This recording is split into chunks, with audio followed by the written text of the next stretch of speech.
In this world, there's two kinds of people, my friend. Those with loaded guns and those who dig. Broadcasting from a Montana wilderness fortress at the headwaters of the Missouri, this is Matt Christiansen Live.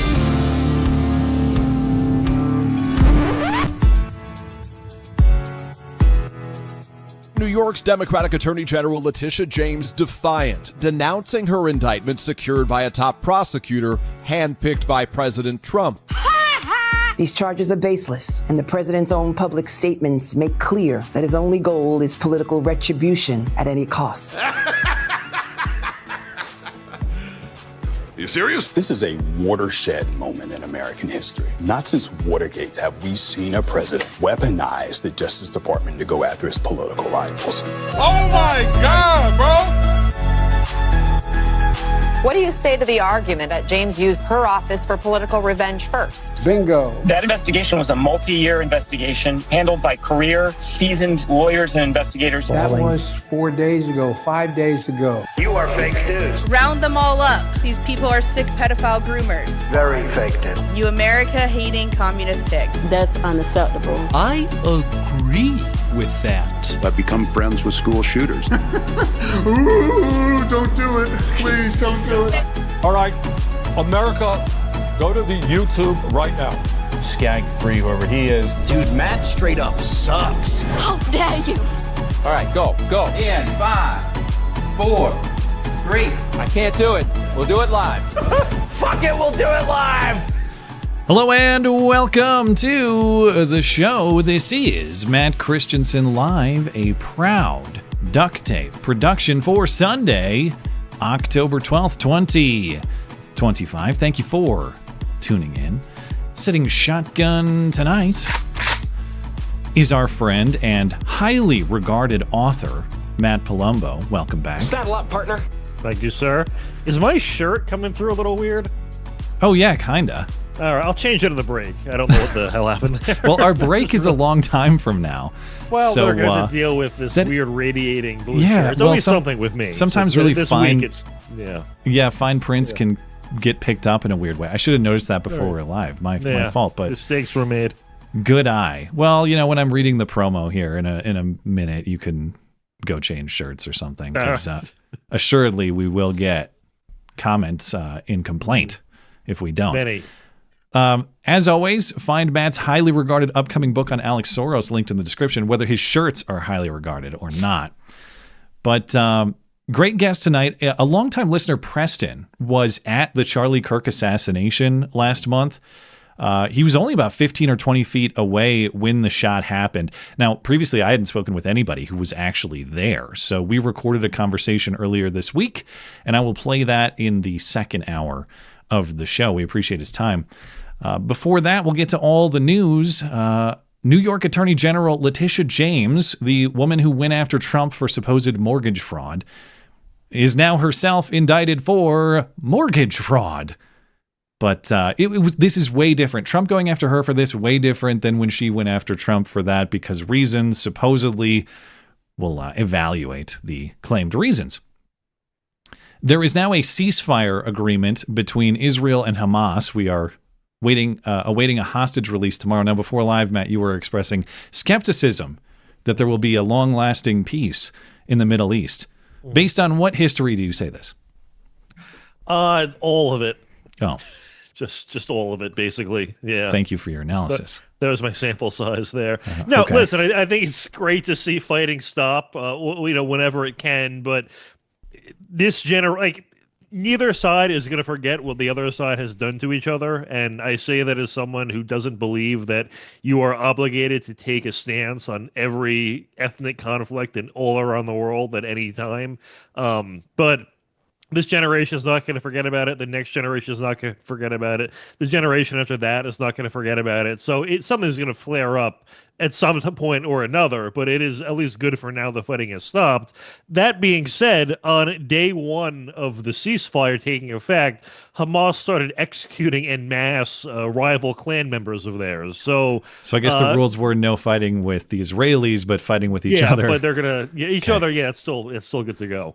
All right. Well, we'll get into that in a moment. Trump renews the trade war with China, promising massive new tariffs in response to China's restrictions on rare earth minerals. Plus, of course, before we get out of here, I have some hoax hate. Finally, Matt, justice is being served, and I don't just mean to Trump's political enemies. Mm-hmm. The crackdown on transgender sexual deception continues. Got into that a little bit last week with Sheriff Grady Judd in Florida. Now there is an alleged woman who has been convicted in the UK for sexual deception. So we're finally starting to treat this seriously. So that's good news. Good. Plus, a lot of the black trans women do sort of look like black women, unfortunately. But anyway, going on with your point, I didn't know there was a racial passing gap. You said I was not. I'm aware. not going to elaborate any further on any of this, but no, go ahead. We'll take your super chats as well, of course. Got to say hello to our featured friendly listener-owned business for the evening, and this would be a great time to change your shirt if you would like, Matt. Just saying. Right now? Yeah, this is a good opportunity, unless you want to listen to an ad read. But is it okay? Is a T-shirt acceptable for the Matt Christiansen show? It's very strict dress code around just here. To be as all right. I'll come back with a suit tie. All right, thank you. That's our friends at Kineo Mountain Woodsmithing. These are high-quality, handmade, premium hardwood cutting boards, charcuterie boards, serving trays, and more, all of which are great gift options or the perfect piece to class up your kitchen or anywhere else. Blake at Kineo Mountain made me a cutting board engraved with my channel logo. It looks amazing. It's been a part of our kitchen for a long time now. Has not aged a bit. And in addition to the quality, that's the best part about Kineo Mountain's products. They're fully customizable, not just in materials, but in engravings too. So if you'd like to personalize a gift like that one, that can be arranged. Or if you have any other custom hardwood project in mind, no matter how big or how small, Kineo Mountain Woodsmithing can make that a reality for you. Just get in touch at kineowood.com. All Kineo products are made in Colorado from premium domestic hardwood sources. Kineo Mountain Woodsmithing is the absolute highest quality woodworking that will last you forever. Listeners of this show get 10% off all Kineo Mountain Woodsmithing products and services using promo code MATT10 at checkout. That's promo code MATT10, 10% off everything. KineoWood.com, KineoWood.com, MattChristiansenMedia.com/deals for all the information. And of course, don't forget to check out all the many fine offerings from our friends at Hero Soap Company as well. Where'd my Hero Pro? What the heck? I hit the wrong button. There's my Hero promo. Check out all the many fine offerings from our friends at Hero Soap Company as well. Bar soap, shampoo, conditioner, and more, including my signature scents, Timberline and Old West. Great smelling, all-natural products. Portion of the sales benefit military and first responder charities as well. And there is an exciting new scent for Halloween. Check out Dracula Scent. My sources say it smells like sandalwood, and it's dark, smooth, and alluring. 10% off everything from our friends at HeroSoapCompany.com. Promo code MCListener. Promo code MCListener. 10% off everything. HeroSoapCompany.com. Find all the information on all my deals at MattChristiansenMedia.com/deals. Deals by listeners. For listeners. Hey, excellent choice on blue. That is the theme tonight, I guess. That's the theme. And just to clarify, I'm not drinking alcohol on the show. Well, just in case there's any concern or anything. It's a family show. Thank you. Thank you for honoring our tradition around here. Now, you may be old enough to remember, Matt, a long time ago where the COVID vaccine was pushed on us by force, by all available mechanisms. Maybe at your school, maybe at your job, maybe even the President of the United States trying to use the Federal Department of Labor to force the vaccine on you. Seems like a long time ago. But it wasn't. Of course, they tried to do that until the Supreme Court stopped them. Well, Notable self-described knucklehead and, of course, friend of school shooters, Minnesota Governor Tim Walz. I'm a knucklehead at times.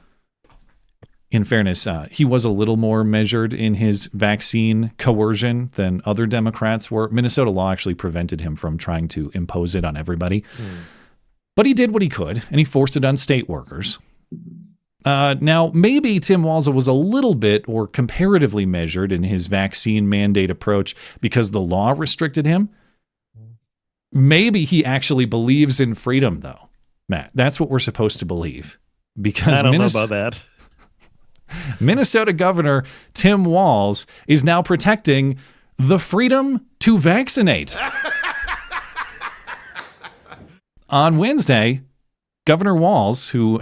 How much Ozempic do you think Tim Walz has taken? He does look good. I'll give him that.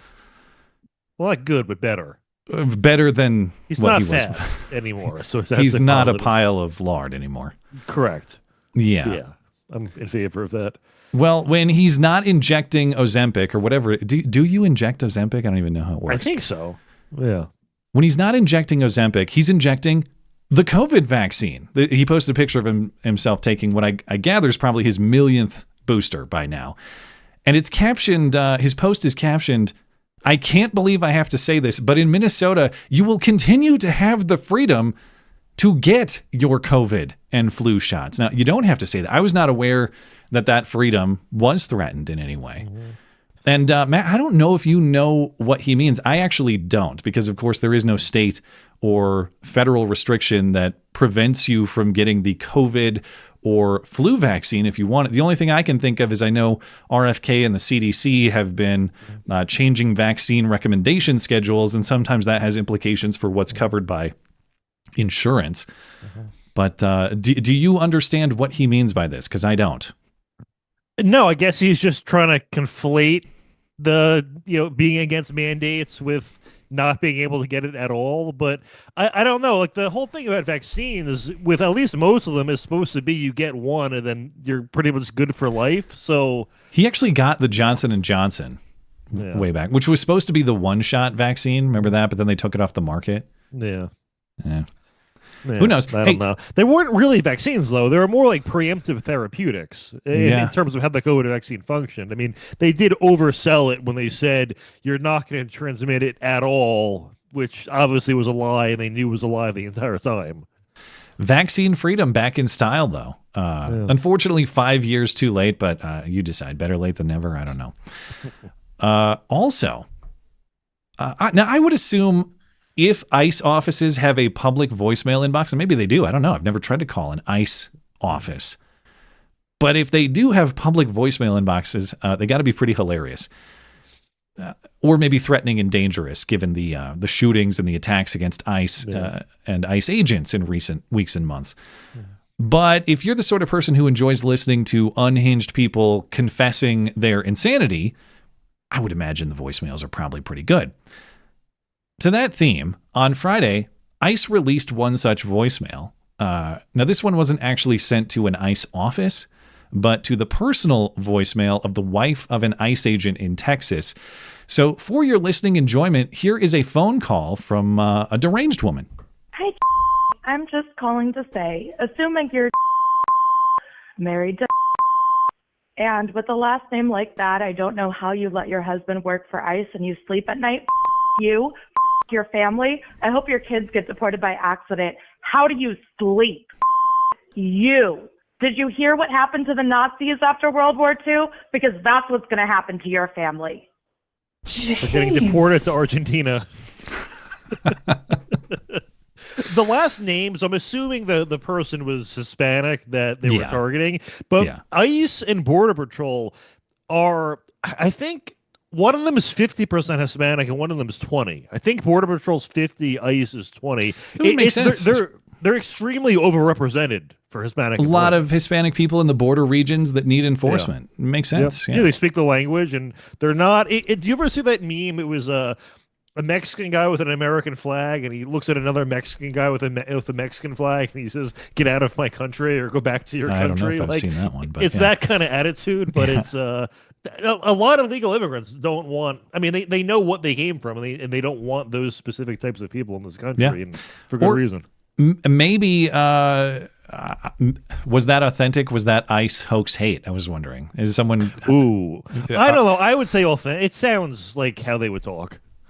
It sounds pretty. The rage sounds real, and actually, she might be right, because if Democrats get back in power, they probably will have women just like that as the judges at the second Nuremberg trials.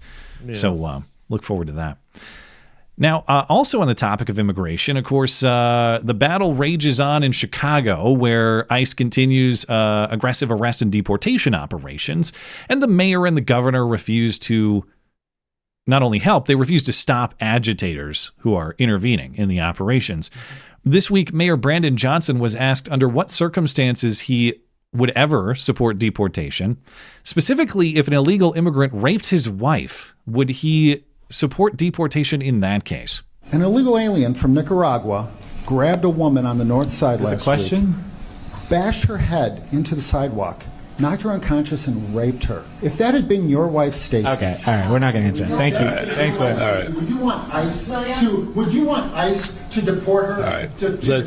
Let's move on. Yes or no? Let's move on. Answer the question as a man, not as mayor, but as a man. Would you want thanks. ICE Thank you. to deport that rapist? All right. Taman? Okay, Mayor. That's the answer. That's the answer for real Chicago. Mayor, sorry for being late. The traffic's bad. Maybe the feds could help. You're not blaming me for the traffic, are you, Taman? Watch it. All right. That is not actually a hypothetical, Matt. You hear the reporter referencing a case from what he describes as last week. And at the end of September, an illegal alien from Nicaragua was arrested after prosecutors say he attacked and raped a 54-year-old woman on the street, or at least tried to. He approached her from behind, grabbed her by the hair, dragged her screaming into an alley. He beat her head into the ground, and when he knocked her unconscious. When she regained consciousness, she said she saw that he was exposed. That's why I say try to. I'm not clear what was actually completed here or not, because a motorist who witnessed this intervened, and the illegal alien ran away and was later arrested by either ICE or Chicago police. I'm not sure who got this guy. But Mayor Johnson refusing not just a hypothetical, refusing to acknowledge a case of a horrific crime that occurred in his city recently, and acting like that's not worthy of his consideration, laughing it off with some sort of joke about traffic. And they wonder why they're losing all appeal and popularity. I mean, my response would be I wouldn't deport them, but because I would do far more sinister things in response. Like, deportation is... It's not a joke. Deportation, sorry, it's claim of fact, yeah. Anyway, claim of fact in this hypothetical. It's so easy to be a badass in your head. Anyway, but the deportation is that's the weakest possible response. Like, you would want retribution against them and then deport them after whatever you do. Deportation does not serve the need for criminal justice in this case. Correct. Yeah. It reminds me of when Michael Dukakis debated George W. Bush. He was up during one of the debates, I think 10 points in the polls, and he was very adamant against the death penalty. And one of the questions that completely derailed his campaign, in addition to the tank incident, was he was asked, you're against the death penalty, but what if your wife was raped and murdered? And he very unemotionally just said, nope, I'd still be against it. And that to normal people looks reprehensible. It doesn't matter how principled you are against deportation or the death penalty. When something actually impacts you and you're unwilling to address it, you just look weak. Now, Johnson, I think, is polling at 7%, so I don't think this really matters in his case, but it made him look like more of a weak douchebag. Well, we'll see if his support holds or not. We were talking about this before live, this Ronald Exantus case. I talked about this last Sunday. This is the guy who was in Kentucky. In 2015, he broke into a random home. He grabbed a butcher knife from the kitchen. He started stabbing the whole family. That resulted in the stabbing death of a 6-year-old boy inside. And Ronald Exantus was released from prison in Kentucky recently because he was never actually convicted of the murder, only 2 assault charges. He was not guilty by reason of insanity on the murder charge, guilty and sane for 2 cases of assault in an outcome I don't understand legally or procedurally. But that's what happened. This whole thing where being insane is a mitigating factor instead of an aggregating factor seems like a huge flaw in the justice system. It's like, oh, you're too crazy to know killing people's wrong? All right, go right back into society. All right, our bad. Well, since he had 2 10-year sentences served concurrently, one for each assault charge, Kentucky law says that the last 6 months of your prison sentence have to be served out of prison on supervised release. And so that's why Exantus was released, and he went to Florida on parole. And then this week he was arrested again. And my first worry was the obvious one. Oh no, did he stab someone else already? Thankfully, no, he did not. It was actually a parole violation, but this makes this whole thing even more legally complicated. Ronald Exantus apparently failed to register as a convicted felon within 48 hours of moving to Florida. Documents show he was informed of that law and failed to comply. And so now Florida wants to send him back to Kentucky, but technically this is a violation of Florida law. He had 48 hours to report or file under Florida law. That's not a violation of Kentucky law. So now it might be Florida's responsibility to keep him, but Florida wants him to go back to Kentucky. It's a whole mess now, but at least he is in custody, and you don't have to worry about him stabbing 6-year-olds for the time being. Yeah. Now, Matt Walsh brought a lot of attention to this case, and he says he was informed by a Florida official that his discussion of the case prompted Florida to place Exantus on 24-hour surveillance, and that's how they caught these parole violations, or this failure to register. And I read this in the story here. To your point on what we should do with people who are not guilty by reason of insanity with violent crimes. It says at the bottom of the coverage here, some in Kentucky are now pushing to pass Logan's Law, named for the murdered boy, which would require those found not guilty by reason of insanity in a violent crime to go to a mental health facility, which itself seems insane that is not the status quo. That sort of law doesn't already exist. To the point you were making, if someone is so crazy that they stab a random 6-year-old to death and then they claim not to remember it at all, which is what Exantus says, whether we believe that, let's say we believe that claim in full, there's no world in which that person should then be released to do it again, whatever his explanation is. So how this is possibly happening is baffling. You're living in a golden age if you're a violent retard. Like, it's just incredible the way we've redone justice. So uncharted, too. Like, if you look at the decline in the insane asylum population and the increase in the prison population, it's pretty much 1 for 1. Like, everyone would always blame the drug war, but that correlates way more than, someone getting a fine for weed. Yeah. Well, golden age for violent retards, indeed. We'll see if we can reform that. All right. Well, first Comey, and then now, yes, it is New York Attorney General Letitia James. And yes, that is how you pronounce her name. Don't email me. New York Attorney General Letitia James campaigned and used her office as New York Attorney General to go after Trump for mortgage fraud on his bank loans. And now the DOJ is going after her for mortgage fraud. Good. And this case, like the Comey case, also comes out of the Eastern District of Virginia from the same new prosecutor and former Trump attorney, Lindsay Halligan, who Trump appointed to replace the prior U.S. Attorney Eric Siebert, who refused to go after James and Comey. And like the Comey indictment, this one is also short. It's just 4 pages. In summary, it says Letitia James bought a house in Norfolk, Virginia in 2020. She financed it through Fannie Mae. She told the bank that the home would be used for her second home, that she would be the primary resident at this home when she goes to Virginia. Now, that itself has complicating factors because you can't live primarily in another state and be the Attorney General of New York. So there are questions about what that living arrangement was, even beyond the allegations in this indictment. But the allegation in the indictment is that she bought this house in Virginia, told the bank that it was going to be her second home. It would be owner occupied. And it turns out that she actually rented it out. And that would be a violation of the terms of the loan agreement. She rented it out for income to a family of 3, apparently. And the allegation in the indictment is that misrepresentation allowed James to obtain more favorable loan terms, including a lower interest rate. That's exactly what the allegation against Trump was in her case. He inflated the value of his assets to obtain more favorable loan terms, and so he has to be held accountable. James also put on her application for home insurance that the house would be owner-occupied. It turns out it wasn't. And so the charges are, at the bottom of the indictment here, bank fraud, and false statements to a financial institution or a bank. So Letitia James released a video statement in which she says it's just Donald Trump weaponizing the legal system. This is nothing more than a continuation of the president's desperate weaponization of our justice system. These charges are baseless.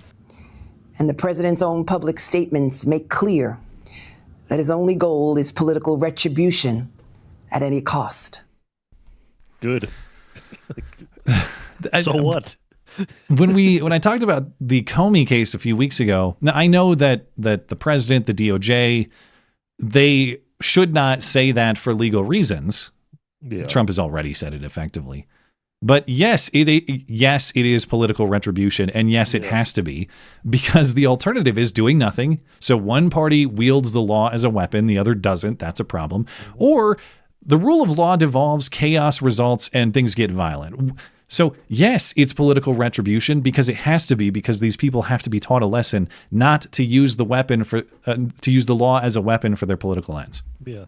There was, remember, like, you used to hear conservatives, like, a couple of years ago be like, well, we can't, weaponize the government against the left, or once they take power, they'll weaponize it against us. And Too late like now. It's like they're saying, like, yeah, we can't weaponize the government against the left, or they're going to continue doing to us what they've done for the past 20 years. Like, it's just such a ridiculous argument. It's the question, it's something the left should have been thinking about this entire time, and we were really patient with them on this. I mean, even things like cancel culture, we were, for some reason, defending the side of even the left to free speech when they would get canceled over little things, and it finally got to a point where we all collectively just said, it doesn't work when only one side is principled on this. You need both sides to commit, and screw this. You make fun of Charlie Kirk losing your job, you come after us and try to put us in jail, we're going to do it to you. So, politeness was attempted. Appeal on with reasonable argument was attempted, and of course it wasn't just Letitia James who did this. It was Fannie Willis. It was Alvin Bragg. It was Jack Smith. It was Merrick Garland. They've made a habit of this, and it has to stop. So unless you're willing to surrender entirely, I don't see a more appropriate method for getting it to stop than this. And of course, the allegation that it's political is accurate, I think, in any honest assessment. But who started the political warfare? 2018, Letitia James running for office, running for Attorney General of New York. Among many other examples of commentary, she responded to someone asking her about going after Trump. Oh, we're definitely going to sue him. Yeah. We're going to be a real pain in the ass. He's going to know my name personally. I will never be afraid to challenge this illegitimate president. Mistakes were made. And the thing is, even if she, Comey, etc., aren't found guilty, the legal fees they're going to run up are going to be biblical. And that is going to be the punishment. If not anything criminal, well, in terms of charges. That's exactly what she was trying to do to Trump. She was trying to punish him financially. The only difference between the cases is she brought that was a civil case. It was a lawsuit. This is a criminal charge, but the allegations are fundamentally the same. And even if there's not a conviction, you're right, the effect will be the same, which is we're going to try to cripple you financially and make life a hassle for you. And that's exactly what she did. And besides, no one is above the law. How many times have we heard that? Not just in general in defending the actions of Democrats going after Trump with the law, but with Letitia's own commentary suing Trump that is now aged maybe more poorly than any other tweet on the entire site. She said She used to tweet the daily interest accrual on the Oh, that's judgment. right. I mean, I forgot about it was that. that targeted. Yeah. Sorry to interrupt. Sorry. Yeah. No, I remember that. That was ridiculous. So it was a show in that way. But she said in 2024, when Trump again was found liable for this $1 bajillion trillion that has since been thrown out, but the finding of liability in court and the application of that penalty, quote, when powerful people cheat to get better loans, it comes at the expense of hardworking people. Everyday Americans cannot lie to a bank to get a mortgage. And if they did, our government would throw the book at them. There simply cannot be different rules for different people. Bingo. Well, fair enough. Same rules for you Yeah. as for Trump. I don't know if you have the clip, but when CNN broke the news, Casey Hunt said, and this was before they announced what the exact charge was, just that there was a charge. She goes, well, if it's the mortgage charge, I mean, everyone lies on their application of this charge. We're going to prosecute everyone? So that was I have that prepped and ready to go. Here it is. All right. Tish James, and again, we're still getting the details, but if it's related to this mortgage issue, I mean, this is something that everyone in America, or many people at least, if you're lucky enough to be able to buy a house in America, you deal with this. Right? The federal government doesn't go after all of these people for doing this. Now, on that point, I get what she means, which is if we wanted to take a fine-toothed comb to everyone's bank documentation, you probably could find either accidental misrepresentations or things that you thought were going to be true in the application for the loan that maybe turned out later not to be true. If you want to be as kind as possible, and I'm sure there probably are a large volume of that sort of thing happening. However, that is contrary to Letitia James' own argument about if anyone's allowed to do this, our entire country will fail. You can't have powerful people doing this. So, no, and this is, I know that in the grand scheme, this is a pretty small scale case, and I do grant the point that the point of this is politics. It's not about the supposed fraud committed against the bank.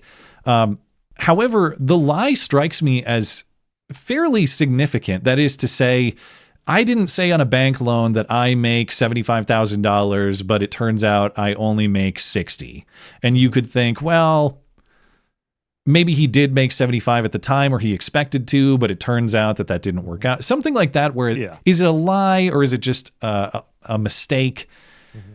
The purpose of the home seems harder for me to understand. That's a little more black and white than the gradient of the amount of money you have or what sort of assets you have, Yeah, like when I apply for a credit card and it asks me my income, I always just put like $500,000 and it was just instantly approved. Over little life hack there. $1.2 billion. I have a Biden if I ever run income. for office, this is going to come back and bite me in the ass. Okay, but anyway. Back to the point. I want to get to the Sorry, to the merits. I'm derailing this. No, we're going to talk a lot about the reaction to this and explaining how and why this is supposedly different than what she did. But I want to talk about the merits of the case a little bit, or does this case actually have a chance? Now, it has the same general problems as the Comey case. You're in a Democrat-friendly district. You've got a Biden-appointed judge, though a different one on this case. You've got the same prosecutor with no prosecutorial experience, and I mean none. She's a former insurance lawyer. She's Trump's personal lawyer. Yeah. Maybe she has the gift of prosecution that no one's ever seen before, but she has no prosecutorial experience going into this. Yeah. We also have the fact, of course, that Trump tweeted out, intentionally or otherwise, that he wants the DOJ to go after these people, Letitia included. Now, on the facts of this case, much like the Trump case that Letitia herself made, this is a fraud case with no real fraud victim. That is to say, the bank is not claiming to be victimized by this. The same with Trump and his asset valuations and all that. Yes. Well, so all indications are that Letitia has paid her bills. She's paid this mortgage. The claim that she would have had a higher interest rate if she had been truthful about the purpose of the home, that is possible, if not likely, but it is speculative. That's not the bank's claim. That is the DOJ's claim. The bank itself is not mad, apparently. The bank itself is not suing her. It's also about a fairly trivial amount of money. according to this analysis from Andrew McCarthy, it's about all of about $19,000. Like, assuming she had the less favorable loan terms over the life of the loan, it would have been a difference of about $19,000. That said, of course, just because it's small potatoes financially, there isn't a big pile of money at stake. If the prosecutor can show that she lied or intended to lie, it doesn't necessarily mean that she's innocent just because there's not a big pile of money at stake here. By the letter of the law, she may be guilty. And as usual, we don't know, because grand jury proceedings are secret, we don't know what evidence Lindsay Halligan presented to this grand jury to get this indictment. So maybe there's more than we've seen. But as I mentioned, the point is retribution. The point is justice against the people who weaponize the legal system themselves, like Letitia James. And so, yeah, of course, Trump and the DOJ can't say that. But it is not about the dollar amount or the bigness or smallness of the lie. It's just these are the people who brought a lawsuit to the same effect under the same premises or facts and decided, well, maybe this would never be brought in any normal context, but after all, I have to get my political opponent, so let's go do it. Yeah, sorry, you set the rules, and now the rules are being used against you, and that's the simple explanation for it.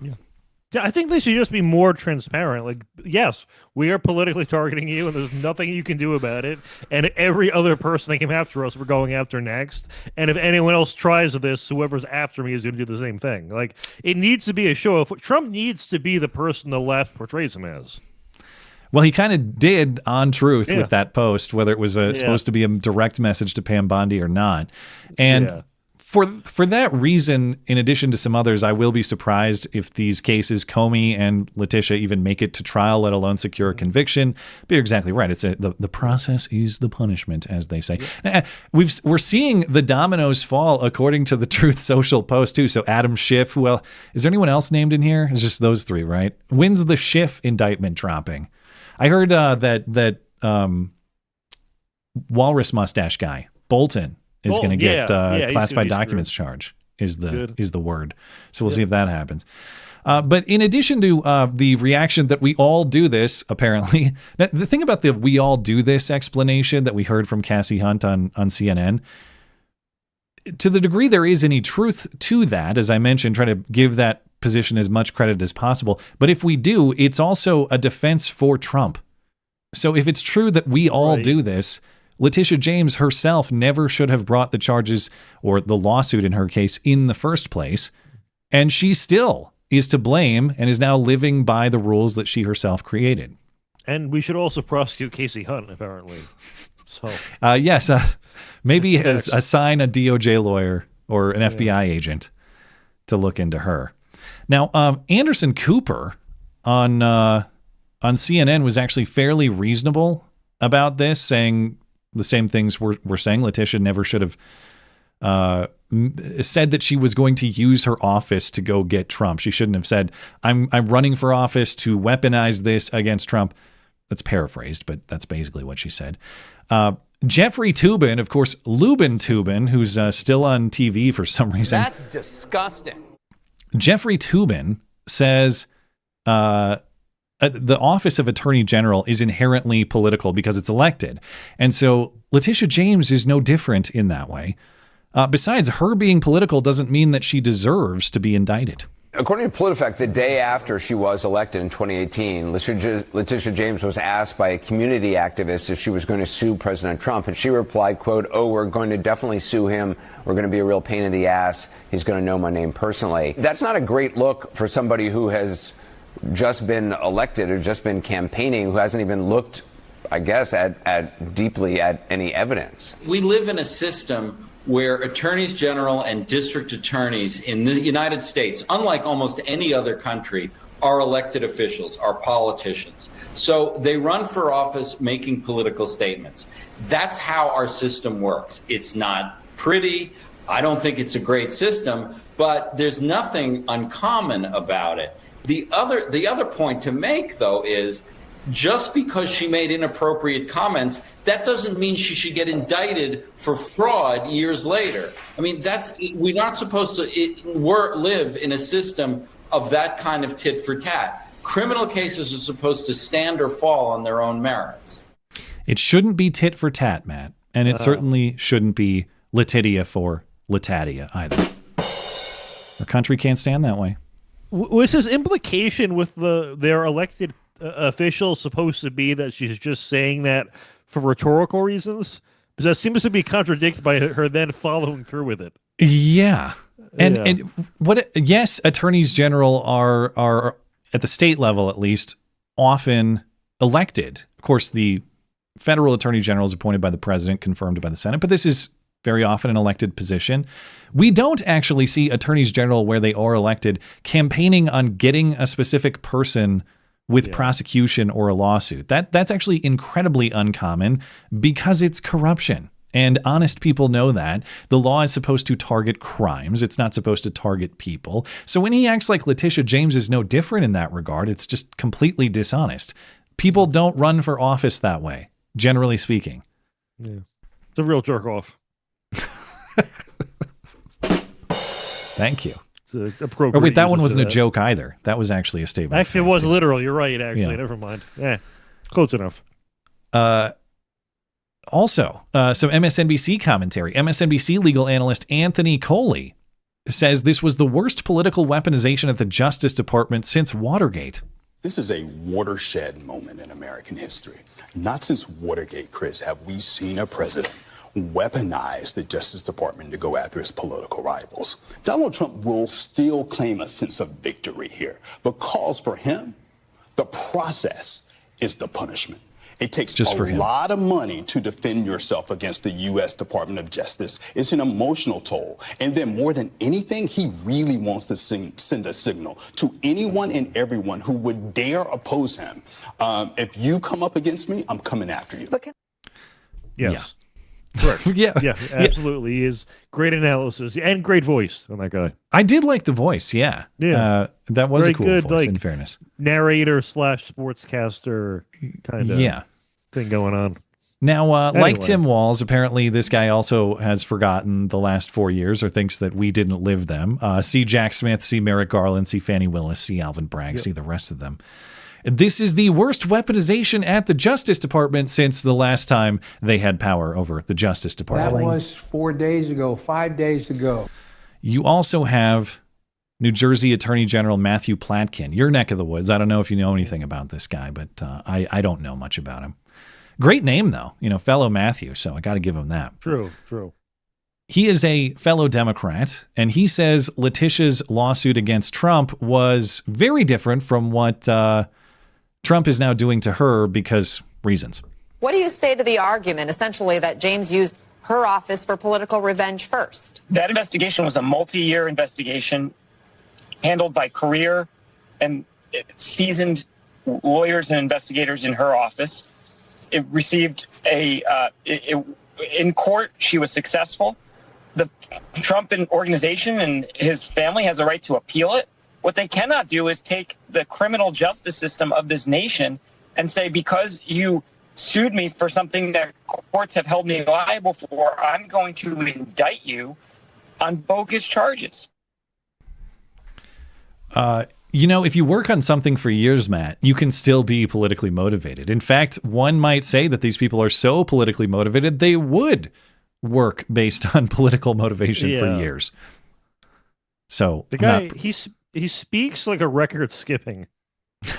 What do you mean by that? Like there are weird, unnatural gaps in the vocal pattern? Yeah, I don't know. It's a very awkward. Maybe he's nervous. I don't know. I shouldn't clown on He's the guy, probably but, AI or some other. He could not be real. We don't know. Yeah. This case was by career prosecutors. You know who else could be politically motivated? Career prosecutors.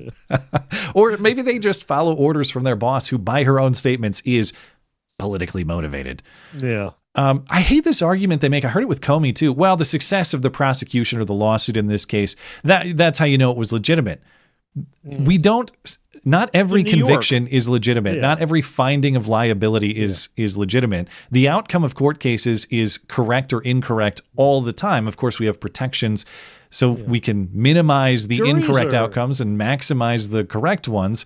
But there are mistakes or corruptions all the time.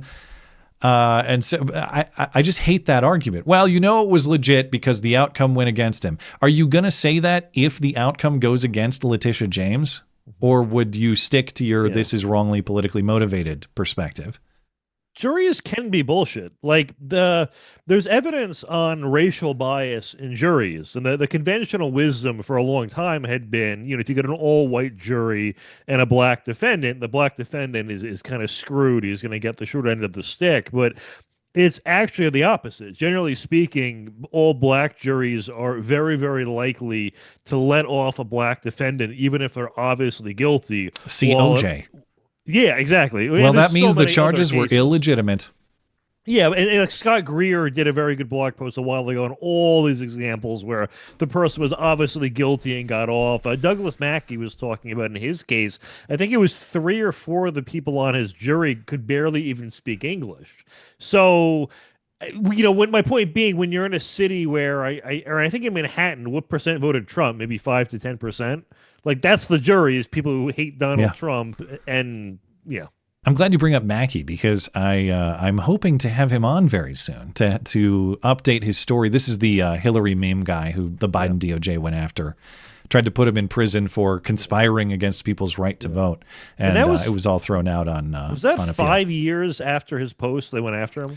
It was the 2016 campaign that he was posting these memes, and they went after him. 4 years. Someone said that the whole time. Yeah. Now, and to the claim, Trump was found liable. That's how you know it was legit. Well, the $500 million fine imposed was thrown out on appeal. It was found to be in violation of the Eighth Amendment's prohibition of cruel and unusual punishment and excessive fines. So no, that's not automatically legitimate. That case does have signs of abuse beyond the way that Letitia brought it. It was also in the finding or the punishment. It wasn't just the finding of liability. It was the punishment imposed as well. It was unconstitutionally excessive, though Letitia is now appealing. So what happens now with the Letitia James prosecution? Well, her first court date is scheduled for October 24th. That's a week from Friday. Like Comey, she's going to make a plea, and then her lawyers are going to make a bunch of motions to dismiss, probably very similar ones to the ones Comey is filing. And personally, as I said, I'm going to be surprised if either Comey or Letitia James, if either of those cases make it to trial. But on the other hand, federal cases almost never get dismissed. Even based on Trump's posts, it seems like they'll have a pretty credible case on malicious prosecution or vindictive prosecution, whatever the term is. There's also claims about whether Halligan was properly appointed, the prosecutor, and some other things. But as a practical matter, federal cases almost never get dismissed. They either result in plea deals or they go to trial. So we'll see. We might be January. We might be watching these trials if things continue. But all right. First of all, I got to say congratulations to Greta Thunberg because that flotilla of drone attack hoaxes has finally achieved its mission in creating long-lasting peace in the Middle East. The ceasefire brokered by Trump and the United States is now in effect as of noon local time Friday. Israeli forces have pulled back, and hundreds of thousands of displaced Palestinians are now moving back northward, though they are returning mostly to ruins, rubble, destruction. Now, I didn't look into this, but you mentioned earlier that there was some kind of there's no conflict or there's no fighting between Israeli forces and Hamas right now that I've seen, but there's apparently Hamas on rival other Gazans gangs, or clans. Yeah, they're killing them, and that's like day one of peace, and that's what they're fucking doing. Okay. So great people. There is a question about who's going to be in power if this peace deal continues, and we don't yet know. It's supposed to be not Hamas, but that's going to be the next test of whether or not this actually turns out or works. So we're still in the first phase of the deal. What are the other phases? We don't actually know just yet, but tomorrow, Hamas will release the remaining Israeli hostages. At least that's what's expected to happen. There are still 48 in Gaza, 20 believed to be still alive. Israel is returning some 2,000 Palestinian prisoners, and they're also expanding aid into Gaza per this deal. Trump traveled to Egypt today. He's expected to address Israel's parliament before he chairs the summit in Egypt on this peace plan. There's going to be some kind of signing ceremony. Now, Hamas still has not released the remaining hostages. That's going to be the first thing. They're supposed to go to the Red Cross tomorrow. We'll see if that happens. All indications are it will, but until it does, who knows how this is going to play out. Everyone agrees in principle. The guns are lowered for now, at least between Israel and Hamas. But we got to wait to see if both sides make good on these commitments. So what's going to happen long term? As I mentioned, we don't actually know the long term picture of what this deal is going to look like. It's still to be negotiated. They're still working on it. Trump will presumably speak to that tomorrow and in the coming days. But for now, we know a little bit, or at least we know the goals. Israel will withdraw from parts of Gaza, including the urban population centers, but will retain control of about half of it. At least that's the initial plan. Still to be negotiated and agreed to is what the long-term disarmament of Hamas looks like, what the future governance of Gaza looks like, the presence of international forces in Gaza, and the complete withdrawal of Israeli forces from Gaza, if that happens. Now, Trump's plan calls for the formation of a government of Palestinian technocrats. I don't even know what that actually means, Matt. Do you know what a technocrat is? I mean, if I had to make a guess, I guess Palestinians who want to start tech companies, but that's probably not that, no. Okay, Palestinian Mark Zuckerberg. You could just Google that word, I guess, would probably be the easiest thing to do right now. Yeah, I don't know. Anyway, Palestinian technocrats are going to run Gaza day to day, and the international troops will take over security after Hamas is disarmed and Israel withdraws. Now, Trump's plan does not call for the removal or displacement of Gazans. That was previously potentially part of a plan, but this plan does not call for that. The plan calls for the rebuilding of Gaza, and Trump wants to rebuild it and energize it, he says. So in summary, we have no idea who's going to govern Gaza long term, but at least the gunfire and the bombs have stopped for the moment. Now, the U.S. is sending 200 troops to Israel as part of this peace agreement signing as well. These troops are already stationed in the Middle East. They are not going to Gaza, though. They'll be part of a multinational security team with Egyptian, Qatari, Turkish, and UAE troops. They will also help coordinate humanitarian assistance. So, any other thoughts on Israel-Gaza? Technocratic. Oh. Adjective. Okay. Relating to or characterized by the government or control of society or industry by an elite of technical experts. Oh, they're deploying the experts to Gaza, are they? Used in a sentence, the rise of technocratic elites. That's not a very good use in a sentence at all. But that's not even a sentence. That's just a phrase. That's what they gave me in dictionary.com. Well, so they need grammatical help over there. They clearly. Anyway, we got that solved. All right. Well, we also have international conflict with China here. So while the war in the Middle East is potentially cooling down, Trump's trade war with China is heating up again. Markets tumbled Friday as Trump threatened new tariffs against China. Trump said in would you? I spoke. I lost a lot of money. Go ahead. Sorry. If you never lose money if you don't sell. I don't know. Did you respond by immediately selling? No, well, the whole phrase "you don't lose money if you don't sell" was said ironically on the website Wall Street Bets, and but then some people started taking it seriously. But I don't know. I don't want to derail the show with a finance discussion, so I'll stop talking.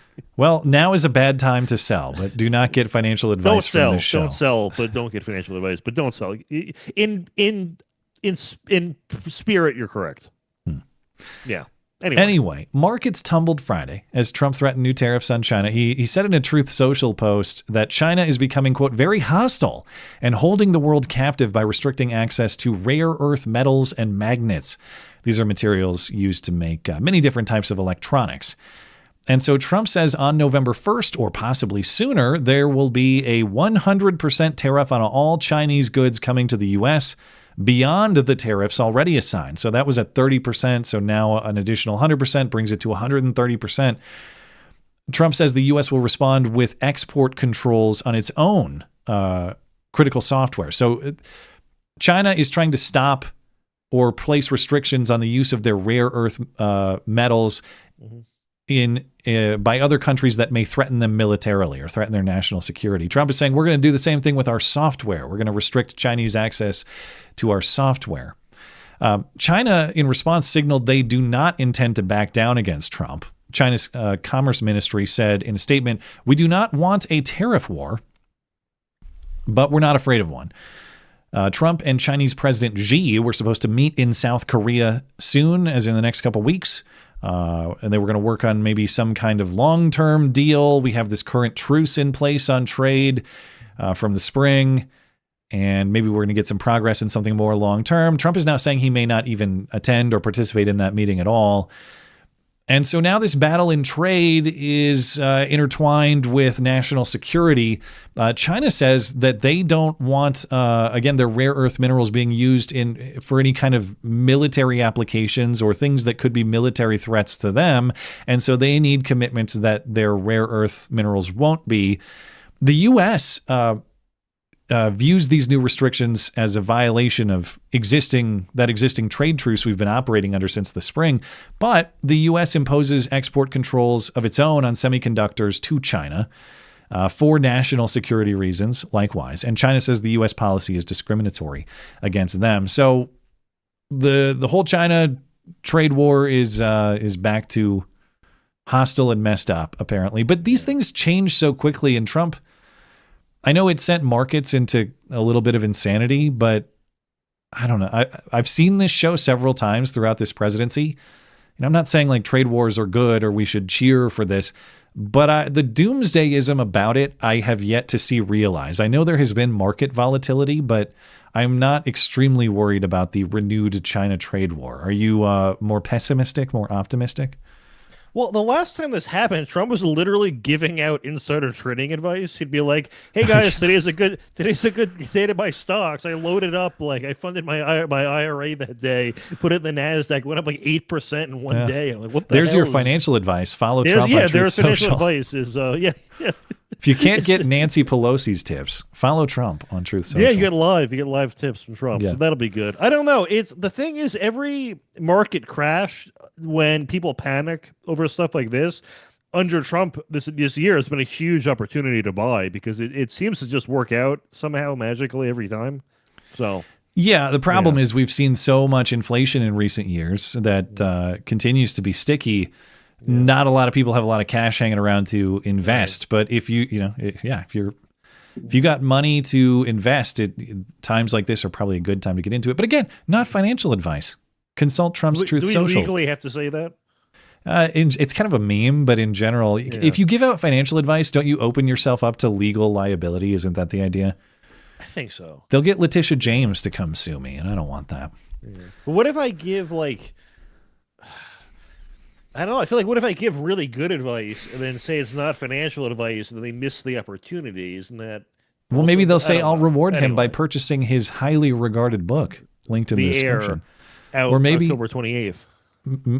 So we're just a couple weeks away now. Yeah, I'm very excited. I get my advanced copies this week, hopefully. Which should be cool. Congratulations. So, I'm going to go to the Open Society Foundations and drop one off for Alex.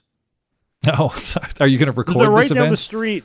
They're like a 10-minute drive from Fox and Newsmax. I'm going to go on them. So, yeah.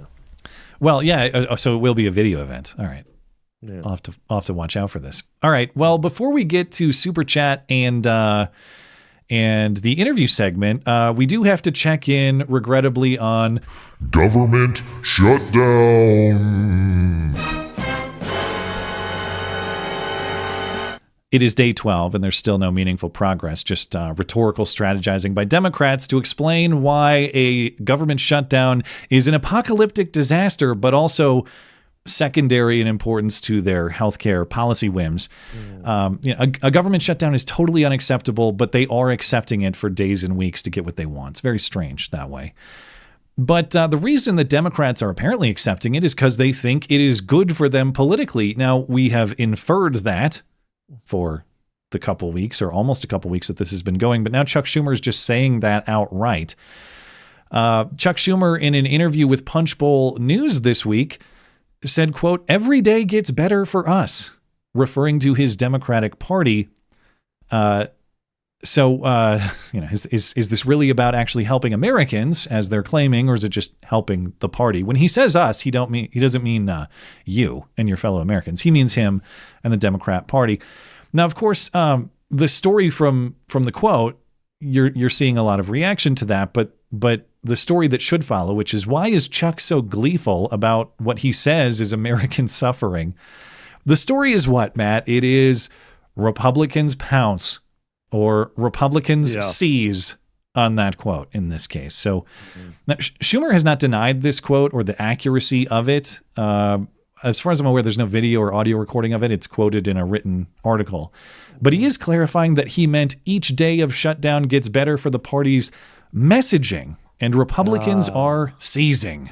Meanwhile, Republicans seizing on comments made by Senate Minority Leader Chuck Schumer in an interview about the shutdown that, quote, every day gets better for us. Schumer explaining that he meant his party's message was breaking through.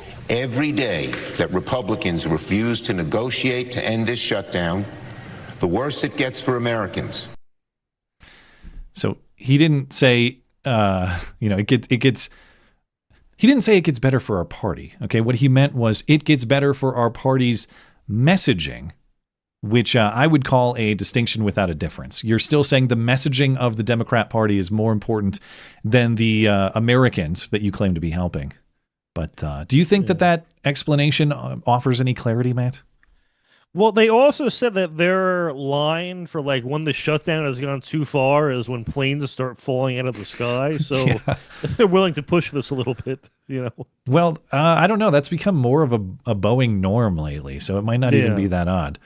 Yeah, I just don't get what they think they're winning, because it is true that that in the polling, people are blaming the Republicans more than the Democrats, but that's just because the Republicans are in charge. And even though they're blaming the GOP more, this is not like a top 100 issue for most people, so it doesn't really matter. But I brought up polling on the Wednesday stream, and I couldn't find the poll itself, but I saw reporting. I believe it could be true, though. It was a third of voters aren't even aware of the government shutdown. That's voters, too. That's people participating in the political process. Yeah. So I guess it's of those aware, then it's the majority. But the GOP is getting more out of it in that, I mean, the good optics recently of the military getting paychecks.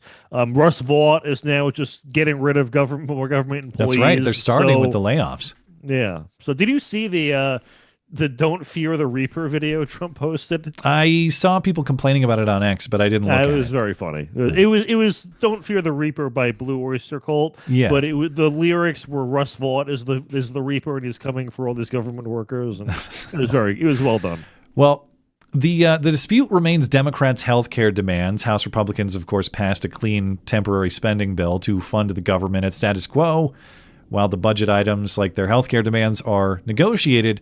Chuck Schumer's Senate Democrats refused to accept that clean continuing resolution because they don't want to extend their precious Obamacare tax credits before any government funding and ending of the shutdown. And the word on the street in terms of when this is going to end, like even if they could get together and figure something out this week, the word on the street is that Chuck is not going to take any deal with Republicans until at least after next weekend anyway, because on Saturday, October 18th, which is my birthday, so I can't wait for this birthday gift, there's going to be another No Kings protest in D.C. and across the country. I don't know if there's going to be one here in town. There was last time back in June. Maybe I'll have to go check it out if these buffoons are out beclowning themselves once again. Do you see that Canada was going to have a No Kings protest, and then they had to rename it? They had to change it last minute because they have a king. No Tyrants, I think they came up. No Tyrants, that's what they came up with. Yeah, that was so good. House Speaker Mike Johnson says Chuck Schumer has to look good to this left-wing lunatic mob that's coming to town, so there will be no deal before their rage party on Saturday. Next weekend in D.C. is going to be a No Kings rally. And the idea, or the word, I should say on the street, is that Chuck Schumer cannot open the government back up with that crowd coming to town, because that's the leftist town the leftist crowd that's putting pressure on him. That's exactly right. We call it the Hate America rally because it will be a collection of the pro-Hamas wing and the socialist and the Marxist and all the rest. And yes, they're coming to the National Mall on October 18th, and Chuck Schumer is terrified of that group. And it is being whispered around here that there's no way he could open the government before that is finished, because they would. Someone said, "quote They would need his head on a spike." Okay, they're speaking metaphorically, but to him, that's real business, and that's why he's doing this. Chuck's head might be on a spike at the No Kings rally. Good. Now I'm interested. Kidding, Raja Mohan. But I don't know. I don't know if that's true, but does he have to go give some rallying cry? Is he speaking at the No Kings rally? He has to stand strong to be impressive to them? Yeah. Is he running for re-election? What is his... Well, that's the speculation. I think he's up. I don't know if he's up in 26 or when he's up next, but the speculation is that he's going to get primaried by an AOC or someone like that. So he's protecting his left flank in New York is the claim. God. I don't know. Can you imagine Senator AOC? Well, you might not have to imagine soon. That might be reality quicker than we realize. But do they have open primaries? Because Republicans going to save him if they have an open primary. I don't know. I don't know. What I have the no New idea York if they do system is. though. But yeah. Anyway. Let's check in with some super chat. Now, I think I've asked you this question already, Matt. So I think I know the answer. But Injured Guardian asks, is Matt Palumbo kin or related to Brad Palumbo or not? No, but he tells everyone I'm his cousin, so I don't really perpetuate the lie, but there's a lot of people think we are. Have you ever spoken with him? Oh, yeah, I talked to him. Yeah, I mean, not that often. So have you asked him, is it a bit, or is he actually telling you that you're cousins? Or is he actually telling people that you're cousins? Oh, no, he actually tells people we're cousins as a bit. Oh, okay, it's a joke. He's not. Yeah, but it's funny because throughout my entire career, I've gotten more hate mail from people thinking I'm Brad Palumbo than I've gotten addressed to me in 10 years. Okay. And what do they say? I don't know. Just like, well, he's more of like, I don't know, I guess principled than I am. I just kind of want to win, and he like has principles, which is, good for him, but they don't really get you anywhere. But I guess people get pissed off and that kind of stuff, and then, write nasty things about how he has no idea how the world works. But I don't know. He's always really nice to me. Does he get your hate mail? Like your book isn't even highly regarded at all? No one would say that. Oh. All right. Thank you. He's a very nice guy. I mean, him and I disagree on a lot of stuff, but we don't like argue or engage or anything. We just have a mutual Palumbo kind of respect. A Palumbo ceasefire. Palumbo ceasefire, yeah. I don't know. There's got to be other Christian. I've met other Christiansens. In fact, one time on Facebook, I went through and friended all the Matt Christiansens I could find, but that was like a decade ago. I don't know anybody. I don't know any other Christiansens in this political space, though. There is another Matt Palumbo, and I knew of him because I Googled myself in 8th grade, and there's a photo of him and Newt Gingrich, and I'm like, oh, that's interesting. He also likes politics like me. Yeah. And on Election Day 2020, I got invited on Steve Bannon's show because Steve Bannon knows him, and the booker thought they meant me, not the other Matt Palumbo. So Steve introduces, like, our next guest, Matt Palumbo, and he introduces the other guy. And then once had a picture with Newt Gingrich. And then my face comes on screen, and I'm like, well, that's not me, but here's what I think about the election, Steve. And we did a full segment, and they thought it went well. They had me back after it. It was pretty good. What about the other Matt? Did he ever get on the show? He must have, but they know each other. Like, yeah. So it must have, yeah. Well, you guys should have a club. All right. Unique name. Hey, Midwesterners, wondering if any Magic players in the Omaha area would be interested in Sunday night game with the Matt Show. Discord is Unique NM. Yeah, stand by, Unique name. Now, one of the things I thought about while I was on break was how to reformat some of the past community stuff I've done and maybe think about some of that Discord community stuff that used to be done. So it's a little bit in limbo for me, and the community page on my website is currently disabled because I want to reformat some of that stuff. But I think starting in the new year, I want to create ways for audience members to connect in the way that we used to in the former iteration of this show. So for now, again, that's Unique NM on Discord. But stand by, and heading into the new year, I want to make that a little bit easier for everybody. So I hope that you're successful. But Thank you for supporting the show, unique name. And we'll hopefully have a little bit easier way of connecting people coming up in the future here. Tortuga. As an immigrant myself, I often see foreigners and yell out of my truck window, "Go back to where you came from." And I'm often mumbling, "Fucking foreigners." Censorship for the YouTubes. Yeah. Fair enough. You've integrated. Yeah. Why shouldn't my Indian neighbor was complaining to me about how there's too many minorities in schools these days, and I'm like, if you're saying it, like, I guess it's a legit problem. Jack, anyway, thank you, Tortuga. Denounce me for saying that. Yeah. I'm in my mid-20s, self-employed, debt mortgage-free. I have a nice property in the Pacific Northwest, and I want a family. There aren't any girls my age here, so I'm hoping to mail order a Zoomer bride who shares my politics. I shouldn't laugh. This is dead serious. Jack at lookingforawife.xyz. I believe that's correct. I don't think that's a bit at all. First of all, thanks for supporting the show. I am not going to be niggardly. Jack at lookingforawife.xyz. I think that's a real email. Jack, dude, I know it's tough out there. So I'm sorry to hear that it's tougher than it should be. And that's another thing I want to get going is bringing that stream dating thing that I had in the past too. I know that it's very unlikely to find a spouse through an obscure internet stream like this one, but it also has happened, and it's one of the biggest honors of my streaming career is knowing that there are marriages, including my own, but marriages out there in the ether that connected through this show, children born through that connection, and so that's really amazing. And I hope to have a way for people to find each other like we used to. It's another thing I want to, again, sort of reintegrate going into the new year. So, thank you for making an attempt through my show, and if you feel like I could help out a little bit more, that's something I'm thinking about coming up soon here. You could call the site or the app Match, but with 2 T's. Branding. There you go. Oh, no sound effects? Yeah. Godspeed, Jack. Oh, what? You wanted... all right, here. Bingo. There you go. Thank you. Evan Valenta. We're tired of our principles being used against us. It is, in fact, good that the wicked be punished with the very tools of their wickedness. Well, yeah. Letitia James told us that if you violate bank loan terms in this way, that the entire country will fall apart because the powerful will abuse the system at the expense of everyday Americans. I know that this appears to be, or on the surface level, is some sort of bank fraud dispute in both parties. The reality is it's a political fight between the two, and the bank fraud nonsense is just the means. But yeah, for people who don't want this to be the state of our country, I don't either. I don't think Matt does. I don't think anybody does.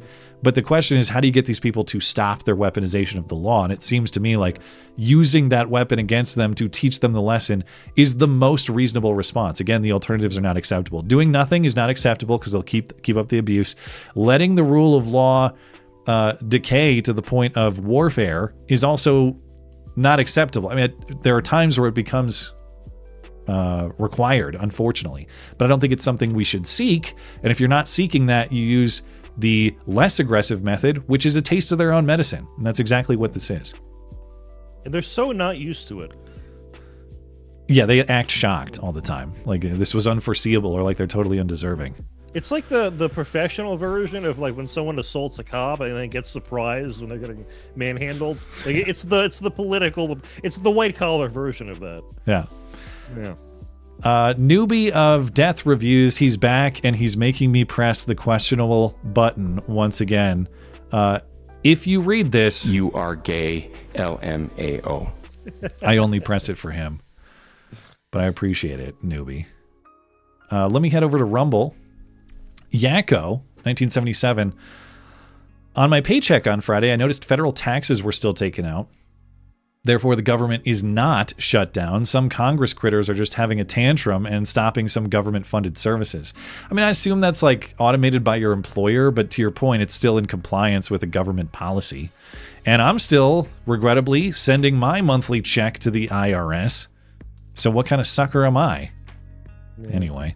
Do you also have to send it physically because you're self-employed? You don't have to send it physically. You could. I do it through the whatever their stupid website is that's stuck in 1999, but it does work. It hurts every single month. Yeah, it sucks. If everyone had that experience, you'd get a lot better tax reform. The idea of it being built into your paycheck is intended deception, so you don't notice how much they're stealing from you. Yeah. Thank you, Yakko. Your friendly neighborhood fed. Fed. Another week furloughed. Congratulations. Still enjoying the Matt and Matt show. Took the wife to Gatlinburg for a trip we had planned. Now I get another week off around Christmas. Have some shekels to celebrate. Well, must be nice. Congratulations. No, I mean, I know it's not easy for everybody. We've talked about the level of sympathy that should be owed to federal workers on this show a lot, Matt. And my short answer is I don't have much, because everybody should be planning for a rainy day. But some of them seem to be enjoying it, like your friendly neighborhood fed.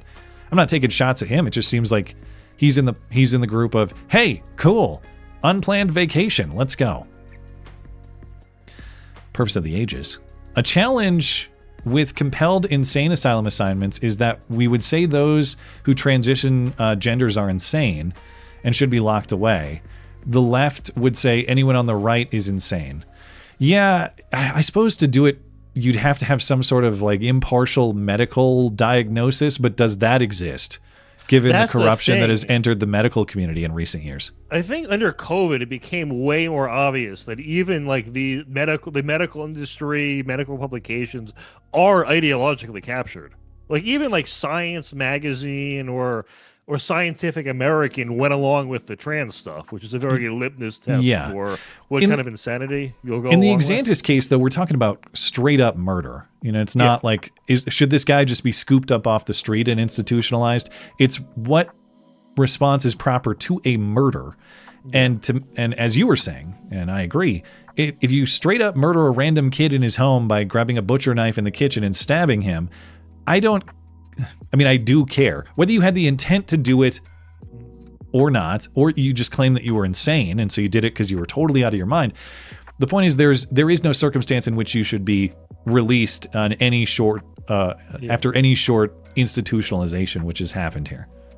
And then they said, too, though, he behaved well in prison. So he can behave well when he's confined to his cell and surrounded by guards all day. And he got educated. He studied hard. Oh, wow. Yeah. Which I wonder what like his actual performance was. It's dumbed down for people who have 80 IQs in prison. I don't know. I don't know how they measure academic performance behind bars. Yeah. Thank you, Purpose of the Ages. Book track grooves. Israel caught mass surveillance Christians at church by geofencing. Thoughts? I heard about this. BB saying, if you don't support him, then you are woke right. I didn't hear him say that, so I'll take your word for it. I don't know anything about the Christian surveillance. Do you know what that's about? I'm going to butcher it if I try to explain it. Were they maybe I'll just keep a comment open to see if he responds. Hold on. Was it like they were tracking churches to see if they were like sufficiently pro-Israel? Was that the allegation? I don't know. I assume it's churches in Israel, right? Or are we talking about American churches? I'm monitoring the chat to see if they'll. Okay. In the meantime, over on Odyssey, Blankets, thanks for sending me some memes about the Hassan dog incident. I'm not going to talk about the Hassan dog incident, but did you see that, Matt? Okay. You got a hot take? Get canceled over this, but not like calls for genocide or like what the fuck? Well, I saw a Dennis Miller bit circulating, which was something about the worst thing.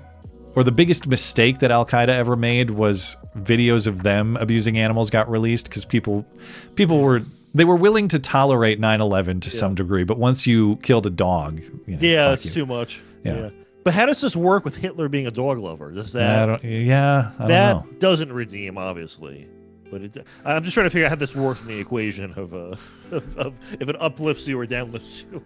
All right. Well, thanks for the memes over on Odyssey. Appreciate it. I'm gonna stop with Super Chat there. I'll have to just circle back with you. Did you get the clarity you were searching for on the Israeli Christian surveillance?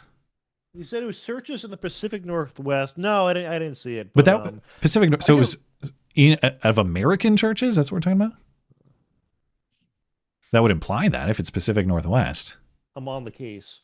All right. Well, tell you what. Why don't you take a look at it while we're on the interview break, and maybe we'll come back to it.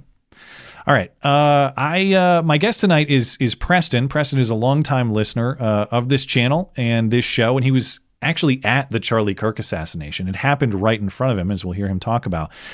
This is the first conversation I've had with someone who was actually at the event. One note to start the interview, I had something of an epitome moment. I said it was the fated Charlie Kirk event. I meant fateful. I don't know why I said it that way, but the duct tape rolls on. Anyway, we talked about all of it, what Preston saw, what he learned from the experience, what he thinks of the official story or any of the tinfoil. Interview's about 30 minutes. We will see you on the other side.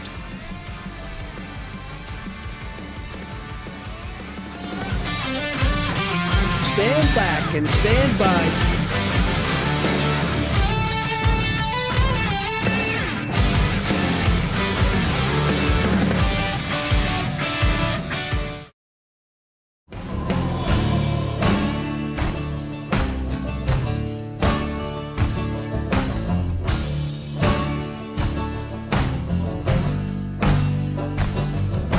Welcome back. My guest tonight is Preston, a longtime listener who was in attendance at the fated Charlie Kirk event in Orem, Utah on September 10th.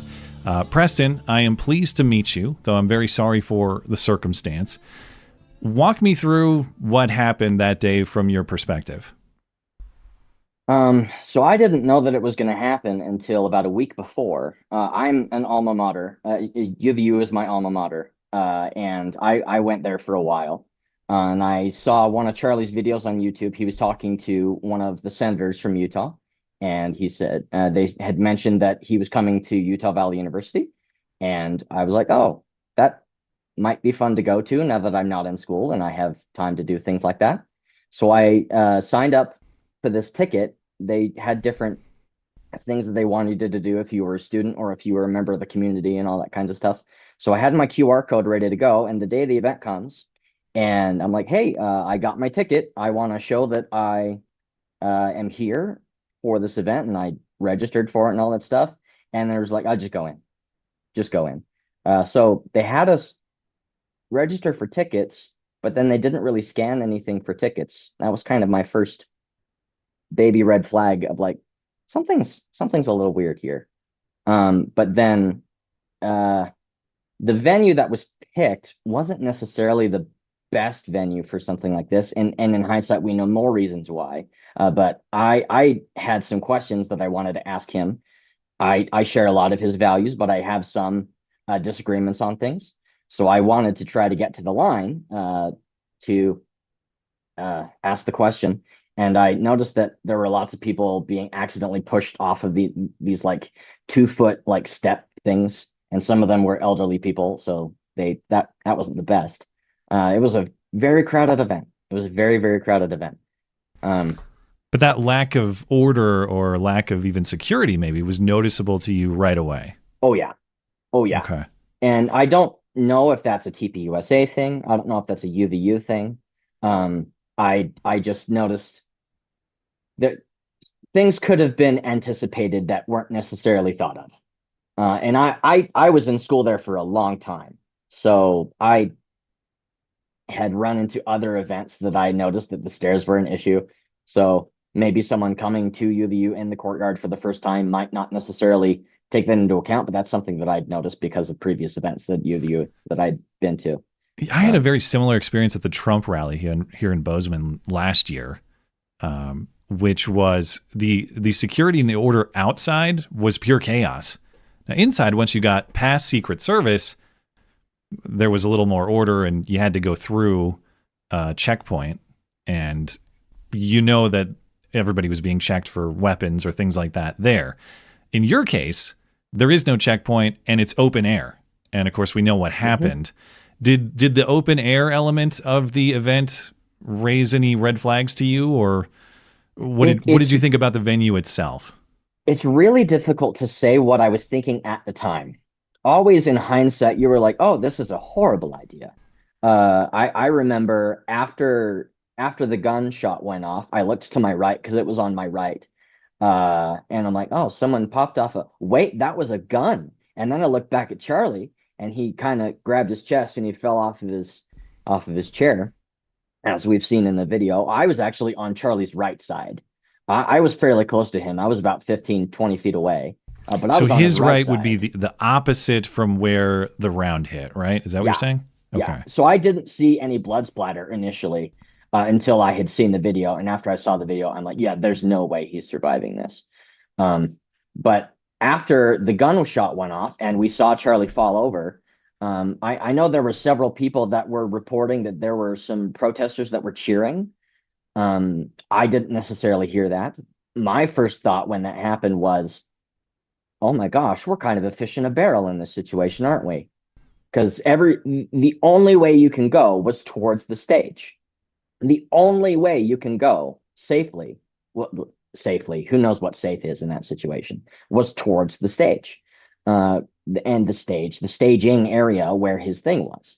And we started getting kind of tightly packed and stuff. And I just started yelling, we have to be orderly. We have to be orderly, because I was feeling like it was closing in fairly quickly. But the police were able to organize us and open up a fence so that there was a more streamlined thing so that people didn't get trampled. I didn't hear of any fairly serious injuries from the attendees. That I could be mistaken on that. But that's pretty remarkable. I've never been in a situation like that, but there's the question of how you would react. And I don't know how I would. I know how I hope I would, but I don't know how I would until I've been in that situation. But the hazard of the way other people react too. Thankfully, it sounds like that was not the case. You'd say it was actually would it be fair to say it was calm relative to what might be expected? Or how do you reflect upon that now? In hindsight, I can say that. In the moment, it felt like absolute chaos. But looking at how we were able to get out of there, the fact that the shooter kind of said mission accomplished and then left, and then how I was able to get to a fairly safe place within 90 seconds, I'd say. It could have been so much worse. Now, did you go alone? Were you with a group of friends? Were you with people? I was by myself. Okay, so you didn't have people to account for or organize or anything like that. Okay. No. There were people that I knew that were there that I found out after the fact, but I intended to just go ask my question on something I disagreed with him about, and then maybe stay around, maybe go back to work. But yeah. I know it's kind of a moot point now, and maybe we'll save this for later, but I'd be curious to know what the question was. Maybe we'll get through the event and you can talk about that if you'd like to share it. You don't have to, but yeah, that would be fun, actually. So this is obviously what you witnessed is a life-changing event. I mean, This is just to witness a public assassination like that. This is a significant event in American history beyond just the sheer horrific violence of it. You're now a few weeks removed. How do you think this has impacted your life? Has it changed the way you look at things, think about things? What do you think about before and after? I have always just kind of been afraid of the world. I'm a fairly small guy, and so I've had a lot of fairly violent bullying happen to me in my life, and that has kind of put me in a state of just don't get into a position where people are going to want to beat you up. So I had been living in fear for quite some time. Actually, when my wife and I got married, she's from out of state and she doesn't want to stay in the state of Utah forever.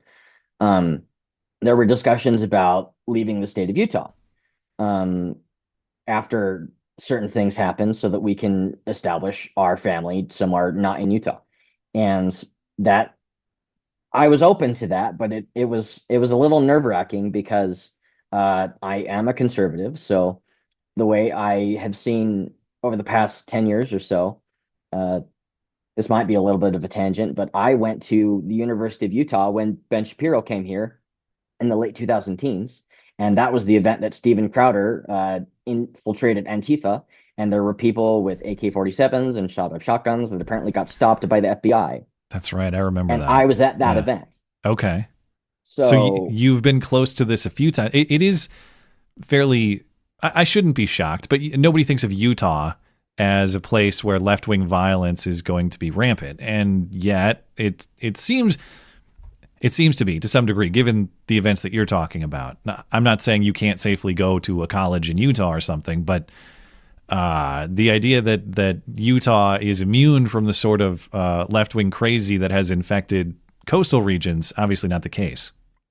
On the majority, I would say that's true. On the majority, a lot of the citizens of the state of Utah are fairly conservative in their values and fairly Republican voters. Because of the religious nature of much of the community, people that break away from the religion break away in every aspect. They don't just break away religiously, they break away politically, they break away socially. And so a lot of the radicalism that happens in the state of Utah is a lot worse than other places, I would say. And what do you mean by worse? I just mean there are the people who are left-wing in the state of Utah are probably a lot more left-wing than you might think because of what they're breaking off from, which is a fairly conservative community. So it might not be a majority of the population, but there is, when you break away from something, sometimes you go as far away from that thing as you can. And the more conservative you were, the more left-wing you might be. Or the more left-wing you were, the more right-wing you might become. So on and so forth. Do you have any advice for someone who might end up in a similar situation? Of course, God forbid, but I've always wondered if I ended up in a situation like this, a mass shooter, an assassination, some sort of public emergency in a crowd of people, how would I react? What would I do? Looking back on how you experienced and handled this, is there anything you might have done differently, or is there something that you did that you think, I'm really glad I did that maybe the rest of us could learn from? I particularly was not in a place that I could have done anything. I have no medical training. I wasn't close to the shooter. So me trying to quote unquote help would have been a problem for anybody who actually had the ability to help.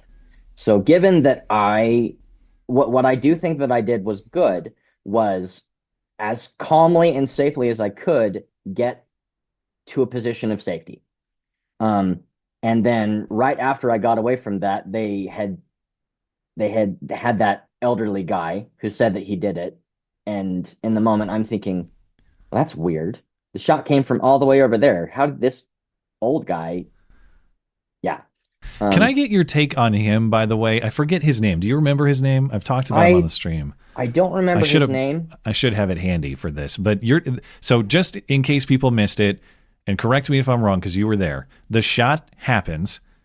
Immediately thereafter, there's an older man saying something to the effect of, I shot Charlie. Cops they arrest him. They're bringing him out. People are yelling at him. He's still saying something to that effect. I've seen a clip where police say, we don't know if he did it, but he's saying that he did. Yeah. He's this known political activist who's, people think he's mentally ill or he's just kind of kooky, and he attends a lot of public political events in Utah. But his reason for doing this, and by that I mean falsely saying that he was responsible, has not yet been explained as far as I've seen. What was he doing? Do we have any clarity on that? I know he's been charged, but why was he doing that? Is he just a crazy person and that's all? All I know about him specifically, and I didn't hear about him until after this event, but apparently anyone involved in Utah politics has heard of this guy. And they just know to just not deal with him because he seems to be a bit of an opportunist. Anytime he can get attention on something or make some point that he thinks is good, he'll do it. And he'll do it in the loudest way possible. That's just what I've gleaned from what I've looked into him. Because of how much of an agitator, a deliberate agitator he seems to be, I haven't given him too much mind. Anyone in Utah politics is just like, yeah, just don't even think about this guy. Don't even worry about him. Don't talk to him. Don't respond to his emails. Just don't even worry about him. And because of the way that he interacted with this, that's obstruction of justice. Absolutely. And I'm putting myself in the position of the police officers. Someone just admitted a crime to me. You got to detain that guy. You can't just move on from that. You can't say that doesn't make any sense because you're 60 plus years old And where's the shot came rifle? from And all yeah. over there. Where's your gun? Those aren't things that you can handle in the moment. So I do believe the police acted as appropriately as you can expect any reasonable police officer to act in that moment. It just happens to be that because this opportunist took this opportunity, there was a little bit more of a head start for the shooter.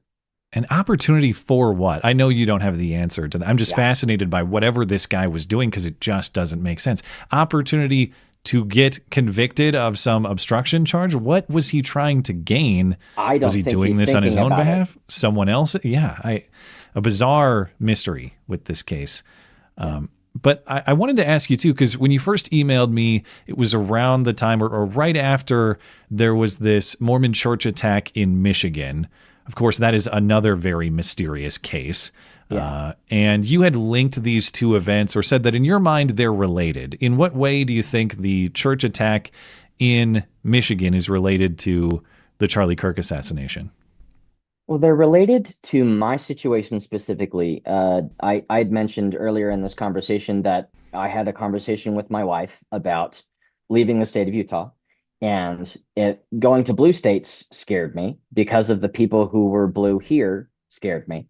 And so going to a blue state and having seen the events that I'd seen, that tells me that conservative values might not necessarily be very welcome in those communities. But then also with me being a member of the Church of Jesus Christ of Latter-day Saints, a lot of the red states might have some animosity towards me because of my religious views. Now, there are some Christians that believe that we are Christian, and there are some Christians that don't believe that we are Christian. I connect the two together because I was in Utah when this thing of violence happened, and I thought that being in Utah, I'd be safe. And that was clearly wrong. The violent thing happened in Utah, and it happened from someone in Utah. And then this other incident in Michigan kind of validated a lot of the fears that I had that there were Christian people that wanted to do violent things against me because of my faith. And so there was just a lot of fear surrounding that. And I kind of went off a tangent with the University of Utah event with Ben Shapiro. But my biggest takeaway from this whole thing is if you live in fear, you will never be able to accomplish anything. And I think that there's radicalism on the left that causes danger towards people on the right. And I think that there is a lot of anti-Mormon bigotry on every side of the aisle that's not necessarily being looked at in the way that it should be. The shooter in Michigan had said that Mormons were the Antichrist, and it unprompted, actually. There was this interview by someone in the area who was just going door to door talking about running for local office. Yeah. And this guy apparently just randomly said, "Oh, just so you know, the Mormons are the Antichrist. They're the demons that are all this kinds of stuff." And then you have fairly large Christian voices saying that Mormons are demons as well. And that's not helpful, I don't think. But even amongst all of this, living in fear is not going to serve you. It's not going to benefit you. Very wisely stated and agreed in full. If you allow fear to control you in that way, the forces that oppose you have already taken your life from you in many ways. So I'm glad that you've taken that lesson away from this. To return to the point, you said you went to the event with a specific question in mind to ask Charlie. What was the question and why did you want to ask it? So this question's been on my mind for a very long time, and it's about immigration. And I don't necessarily know if conservatives are taking this into account when they ask this. And I understand it's a small situation. And I tried to ask Ben this at the University of Utah, but I don't think I articulated it very well. I did ask him the question then. At some point, well, there are many people who come to this country when they are 6 months old, when they are 2 months old, when they are otherwise incapable of operating outside of the dictates of their parents. And so technically they committed a crime by coming into this country between ports of entry, or sometimes in that situation, but they were so young when that happened. And at some point in this child's life, it's going to occur to them, I'm in this country illegally. Whether that's when they're 6 years old, whether that's 10 years old, 13 years old, at some point when they're still fairly young, it's going to come to their understanding, I am in this country illegally. And my question is, what can we reasonably expect of that citizen who is under the age of 18, who is not able to drive, who is not able to leave the home that their parents live in, or whatever living situation they're in, to demonstrate that they are wanting to be a good citizen of this country? Because a lot of people on the right say, we want anyone to come here who can come here legally and who wants to adopt our values and be good citizens of this country. So what does that mean when you have a child basically coming to this understanding? What can reasonably be expected of a kid who has that realization? Does that make sense? Yeah. I assume you ask this question with some concept of what you think the answer is in your own mind. Can I ask you what answer you maybe were looking for, what you think is appropriate in that situation? I honestly don't know, because I don't know what a child can meaningfully contribute necessarily, because they don't have resources outside of their parents. They can go to school boards and they can talk to people. We have seen a lot of impact from children speaking up against school boards for various things going on, from things that the left wing wants to put in schools that kids on the right don't necessarily agree with.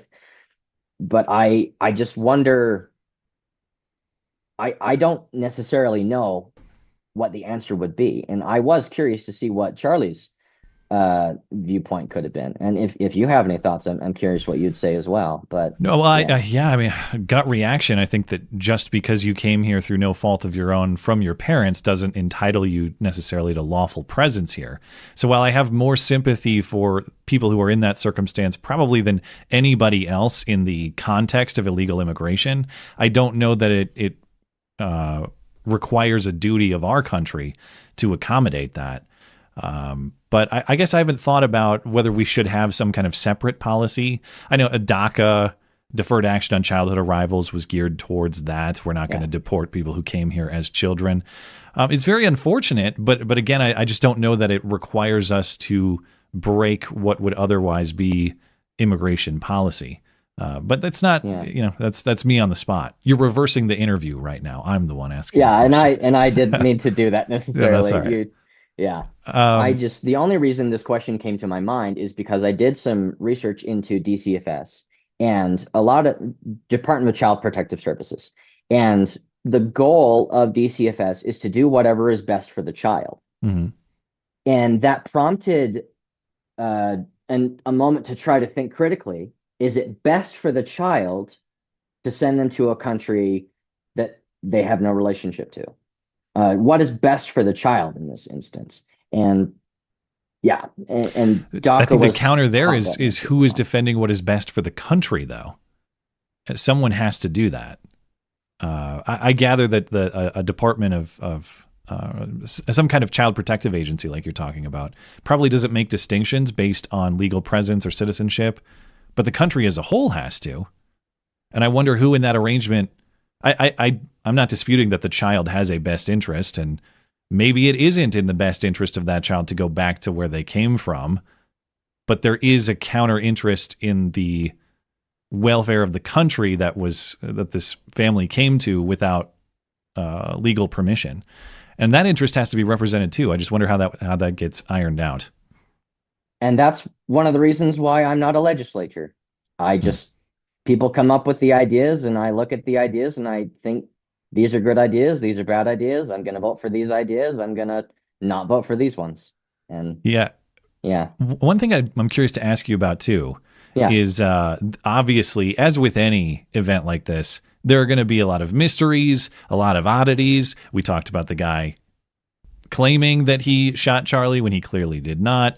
And it invites a lot of conspiracy theorizing. And I don't say that dismissively because, of course, I like to indulge in some tinfoil myself. And I think we should think critically and ask questions about everything to make sure we're getting as close to the truth as we possibly can. Now, is there any element of the tinfoil in this story that you buy or you think is worth exploring, or do you accept the story as told, that this is all about a guy with a transgender boyfriend roommate who didn't like Charlie Kirk because of Charlie's opposition to some of that ideology, and so he acted violently upon it? How do you interpret this event?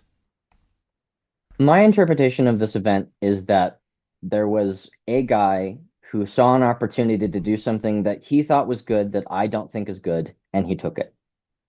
I think that there could have been other people that he told. I haven't been convinced that that's not a possibility.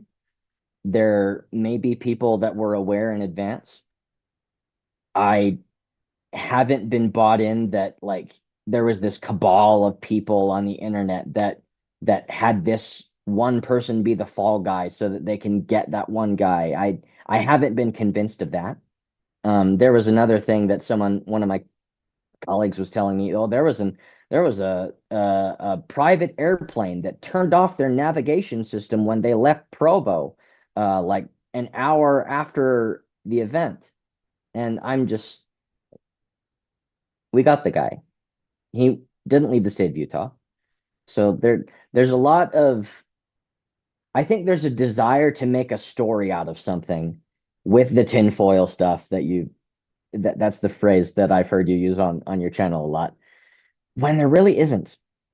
And I think that is really tragic, actually, that there wasn't some organized event from some opposition, that it was just some guy who decided to do something. And I use those words. They're probably not the best words to say. That reminds me of Ilhan Omar. Some people did something. Yeah, I don't mean to imply that. Okay. Sorry, go ahead. You get what I mean. I don't think that there was this massive event to try to get Charlie Kirk. I think that this individual guy took it upon himself to try to do something evil, and he succeeded. And if all is just in the world, he will face the consequences for those actions. Is there anything I didn't ask about that you think is worth discussing in terms of your experience with this event? Not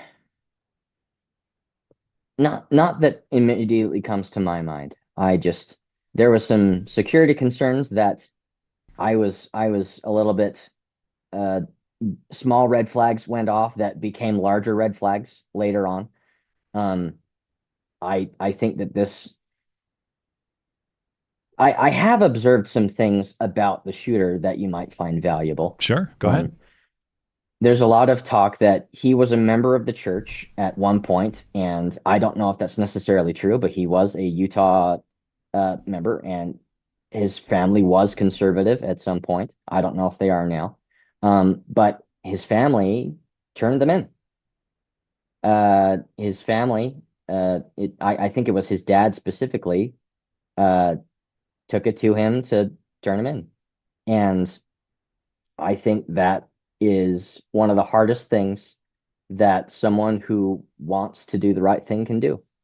Going back to Michigan for a little bit, there was a fundraiser that was started to raise funds for the family of the person who shot up the church.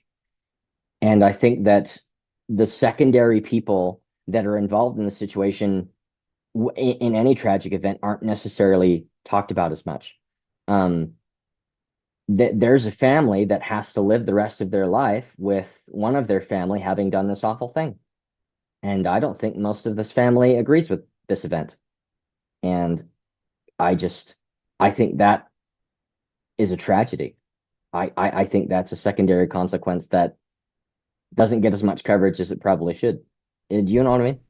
Yeah, I remember talking about the dad in the Charlie Kirk assassin case, Tyler Robinson's father, because assuming everything we've seen is true and the course of events that you're talking about is correct, that it was his dad who realized it was his son and brought his son to that minister and brought him, who turned him into the sheriff or whoever it was. But the realization of from a father's perspective, my son did this and I must turn him in for what is at best going to be a life sentence in prison and could quite possibly be the death penalty. It sounds like the pain and the conflict that must exist for a father like that. We can have all kinds of questions about how this Tyler Robinson came to be the killer that he was, and what role his father may have played in that or not. But the decision that he had to make that day is gut wrenching, and he did the right thing ultimately, which has to be acknowledged and appreciated. So yeah, I understand exactly what you're talking about, how tough that would be. Yeah. And that's why I'm a religious person. I think the only person who can heal things like this is Jesus Christ. Well said. Yeah. Well, that's my guest, Preston. Thank you for your time and for tuning in as long as you have, of course. I appreciate that. Is there anything you'd like to promote to the audience? Oh, I don't have any channels going up. I don't have a YouTube or anything. I appreciate the opportunity. I haven't been in the content creation business, so I have nothing to promote. Wise man. Stay off social media. It's a happy life that way. All right. Well, pleased to meet you. Wish it was under different circumstances, but thank you for your time. Stand back and stand by.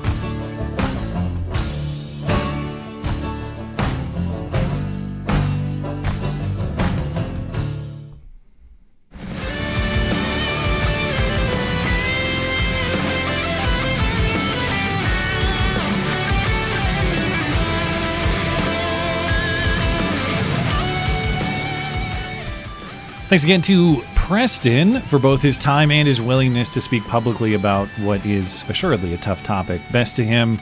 God bless him. Matt, you still here? I'm still here. All right, that's great. Let me miss it for the world. Thank you for being timely. Let me get you set up here. All right, any thoughts on Charlie Kirk before we move into some hoax hate? Well, I mean, I can't believe it's already been a month. I don't know. I just feel like I wish, for as much as the reaction there was, I do still wish there was more from the Trump administration quicker. I mean, I know the whole targeting Antifa and going after those networks thing is in the works, but which I think, was catalyzed by it. I don't know. I just wish there was more of a show of force, but we will get it eventually. I hope. I guess he's getting the Medal of Freedom posthumously. But I think on his you birthday, want revenge. Right? You want vengeance. Yeah. Well, thank you for clarifying. It's one of my favorite Simpsons bits. Nothing like revenge for getting back at people. I don't know. Vengeance is pretty good. Well, I don't know. I guess I'm probably wrong too, though, because I was reading the other day that I think they had just purged another 300 people from the military for anti-Charlie Kirk posts, like celebrating his death. So I guess it is an ongoing thing, not just I don't know what I'm saying here. I'm very upset by it. All right, let me bail you out with some hoax hate. Please. And now, the nobody saw it happen, but it's totally a product of Trump's America hoax hate crime of the week. Ah, shit, it's backwards. You think they'll notice? The superintendent of the DeKalb County school system in Georgia, this is Atlanta Metro, Devon Horton is his name. He was federally indicted this week on charges of fraud, theft, and tax evasion. This related to an alleged kickback scheme in which he would get vendors contracts with the school district. This is actually related to his tenure at a different school district in the Chicago area prior. Now he's the school superintendent in the Atlanta area. He came from Chicago and, according to federal prosecutors, had this kickback scheme in the Chicago area while he was there. But of course, he still got the job in Atlanta because why not? But he was awarding contracts to vendors. The vendors would then give him a kickback, cash for himself. Here is some local reporting on those charges. What the indictment is saying is that Horton, quote, knowingly devised, intended to devise, and participated in a scheme to defraud District 65 of money and property. Now, the prosecutors are saying this was a grand scheme to get kickback payments from the Evanston-Skokie District 65. That's a Chicago suburb. This is where Horton was previously working. Now, the indictment says Horton, alongside Samuel Ross, Antonio Ross, and Alfonso Lewis, were falsifying information in order to get professional service contracts with that school district. And allegedly, with those contracts, Horton would get a cut of the money out of those contracts. So this is certainly something that we are digging further into. Also, when I was reading those allegations, tax evasion, I should say, was also included. They're saying Dr. Horton underreported his income. He did not report those kickback payments. Now, I know the question you might be thinking in your head, which was, why was he not hired to be superintendent in Des Moines? He seems perfectly qualified, although I think he's a legal citizen, Matt. I think he's a U.S. citizen, so maybe Des Moines not interested. He's got that going against them, yeah. Yeah. Now, the biggest question you might be thinking is, what's the hoax hate angle? I was just hoping I wasn't going to screw this story up because I didn't see one. Public corruption is important, and I'm not dismissing that piece of this story, but there is a hoax hate angle. The connection to hoax hate is that this superintendent, now charged with this kickback scheme, Devon Horton, oversaw a racism hoax. It wasn't just that he was actually defrauding the school or defrauding the public in Evanston, Illinois, outside of Chicago. It's that he also, he didn't perpetrate, but he perpetuated a racism hoax while he was superintendent there. This started back in 2022. Way back in May 2022, according to prior reporting in the Free Press, same guy, Devon Horton, was superintendent, and there was some sort of oddity happening during the 6th grade recess, or all the kids are out on the playground. But, well, let me back up. What happened originally was jump ropes were discovered tied as nooses hanging from a tree on school grounds. Okay. The superintendent, again, same guy, Devon Horton, called it a hate crime, encouraged student protest, and said the nooses were, of course, intended to intimidate black teachers, black administrators like him. Well, what happened, according to this description in the Free Press, and according to the students who were a part of how these tied jump ropes came to be, there was a 6th grader who pulled 3 jump ropes out of a recess bin and started tying them into knots, eventually forming nooses. And another student saw this and was upset. And this student knew that he had a friend who knew this noose tying kid and said, hey, would you please go intervene with him? See what he's doing, because this seems like odd behavior. And that friend went and talked to this knot tire. And the one student who was doing the knot tying, the noose tying, then hung these nooses from a small tree. But the point here is that these nooses were hung by a 6th grader, and that was known to students right away. So to the extent that investigators, administrators, teachers talked to students, they would be aware that students were the origin of these supposed racist nooses in the schoolyard tree. It wasn't some Klansman coming and invading the school property and making his racial hatred known. But the school went through all the process that is customary. They brought in equality consultants to get to the bottom of it. And eventually they did. They figured out that there were these kids present at the time of the alleged noose tying. And when they figured out who was responsible for this, not just the kid who tied the knots, but the other kid who went and consulted him about, like, hey man, what are you doing? Actually had no part in tying the knots, but had spoken with him while he was. So the school suspended both of these kids for 6 weeks. They missed the end of their 6th grade year. Again, even the kid who just saw it happen and played no part in the actual tying. Now, it's not just according to these kids. Maybe we don't believe 6th graders. Maybe they were being racially hateful. Well, police investigated, because this is a matter for law enforcement. Jump ropes hanging from the tree. They determined that June that the nooses were not hung with racist intent, but were likely a, quote, cry for help from the student who tied them. The boy responsible apparently had very serious mental health issues and tied these knots as some sort of soothing technique. But the superintendent, again, the guy just charged in this kickback scheme, he was committed to punishing the students involved. Part of the reporting here reads, from the superintendent, the actions and motive of the involved juvenile did not meet the legal statutory elements of a hate crime. This is Devon Horton in an email. But he wrote, the district will move forward with its own internal investigation to determine the appropriate level of interventions, both disciplinary and restorative. We fully recognize the harm of these actions on our community, especially for the black students, staff, family, and residents. And this is the kicker that I love, Matt. Even though the police investigated, there were social media posts talking about how this is clearly a racial incident anyway. I'm not going to read all that, and neither should you, but people were still mad. Now, the name Kim Foxx, I assume, rings a bell to you, yeah? Oh, yeah. Okay.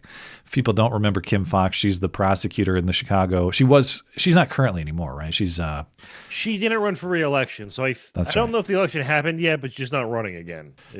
Former Cook County prosecutor Kim Foxx, who originally offered Jussie Smollett that non-prosecution agreement and eventually got his conviction thrown out at the Illinois Supreme Court. That Kim Foxx of Jussie Smollett fame still charged the sixth grader with disorderly conduct. You cannot be serious! They know, based on police investigation and discussion with school administrators, that's like a mentally unwell, maybe suicidal kid.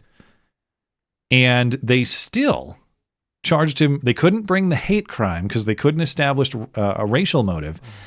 But they charged him with disorderly conduct. I'm not sure how that was resolved. Of course, matters handled in juvenile court are usually much less is disclosed to the public in those proceedings. But for there to be a hate crime, doesn't there have to be a victim? Well, I guess all the black people who saw it. Like if someone shouted a racial slur into the void and no one heard it, isn't that the same thing as tying a noose and not knowing who's going to see it? Like, I just don't understand. The principal or the superintendent saw it. He was victimized. Like, non-black people have been lynched in this country, so I just don't. Yeah. This doesn't matter. I know. Anyway, the idea of seeing something questionable on school grounds and administrators at schools immediately rushing to make themselves the victims of sixth graders. I don't care if a sixth grader pointed a gun at you and said, "Give me your lunch money." All right. Like, yes, that's a crime. Yeah, that kid has some problems and you need to deal with it. But this public show about how you're a victim is really, disappointing at best, coming from people whose job it is to promote the welfare of these children. It's self-promotional. It's corrupt.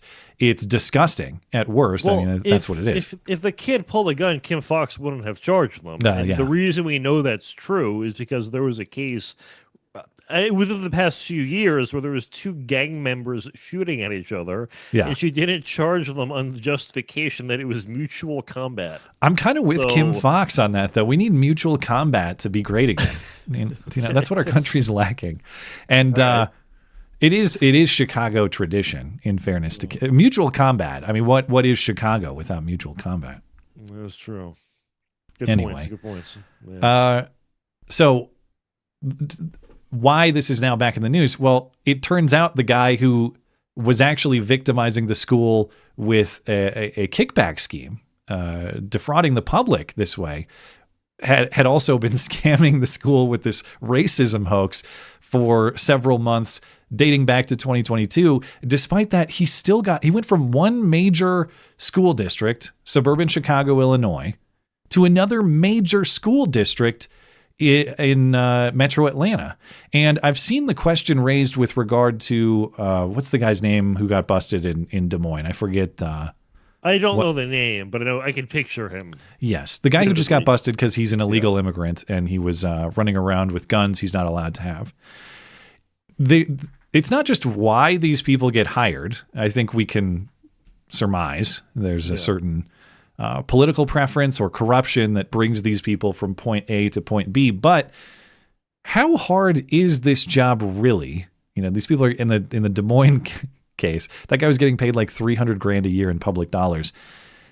If you can be the sort of corrupt and or incompetent person that these guys are and still plausibly do the job for years at a time, how hard is it? I have questions about what the day-to-day job looks like. Yeah.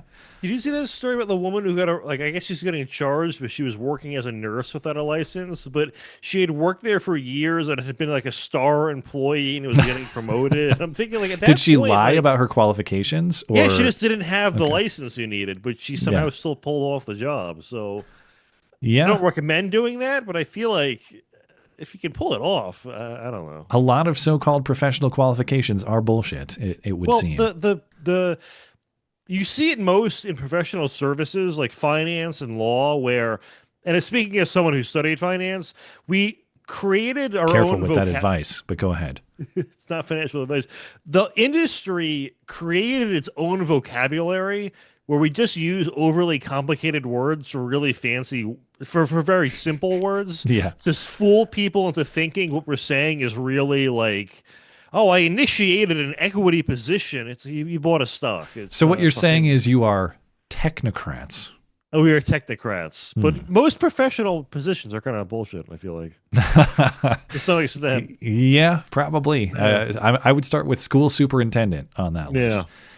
But all right, so that's congratulations on Atlanta or the DeKalb County school system for looking at an obvious case of a racial hoax in Evanston, Illinois, and saying, still, get that guy, bring him here. I know he wasted a bunch of public resources tracking down a sixth grader tying jump rope knots, but bring him here.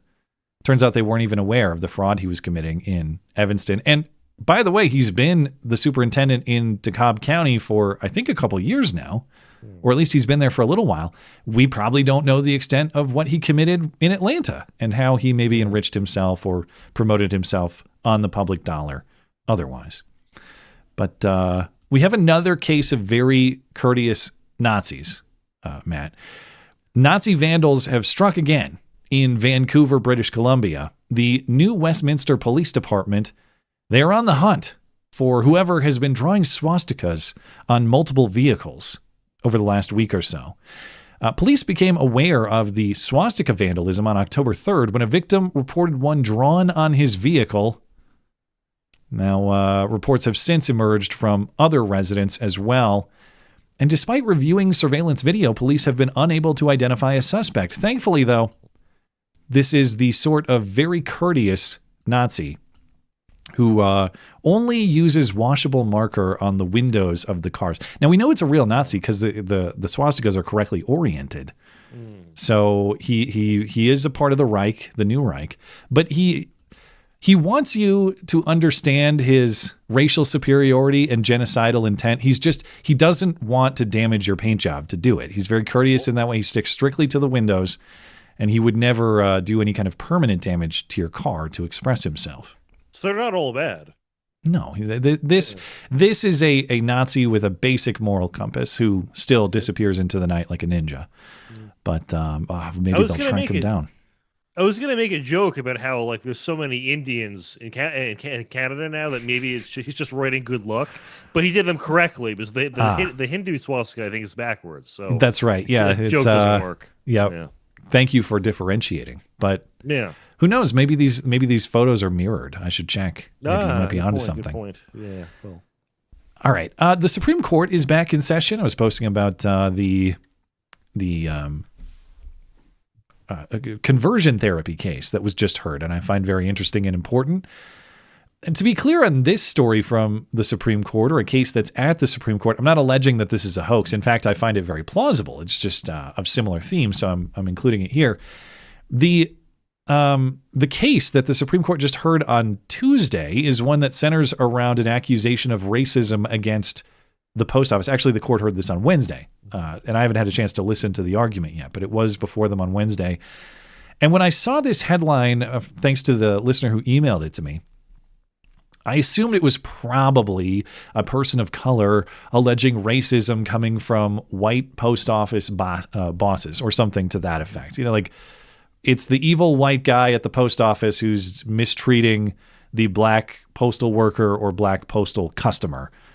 But it's actually more complicated than that. In fact, that's not at all what is alleged here.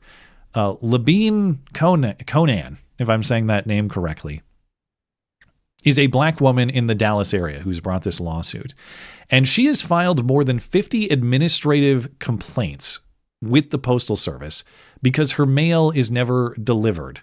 And it hasn't been delivered over a long period of time. And the complaints with the Postal Service didn't work.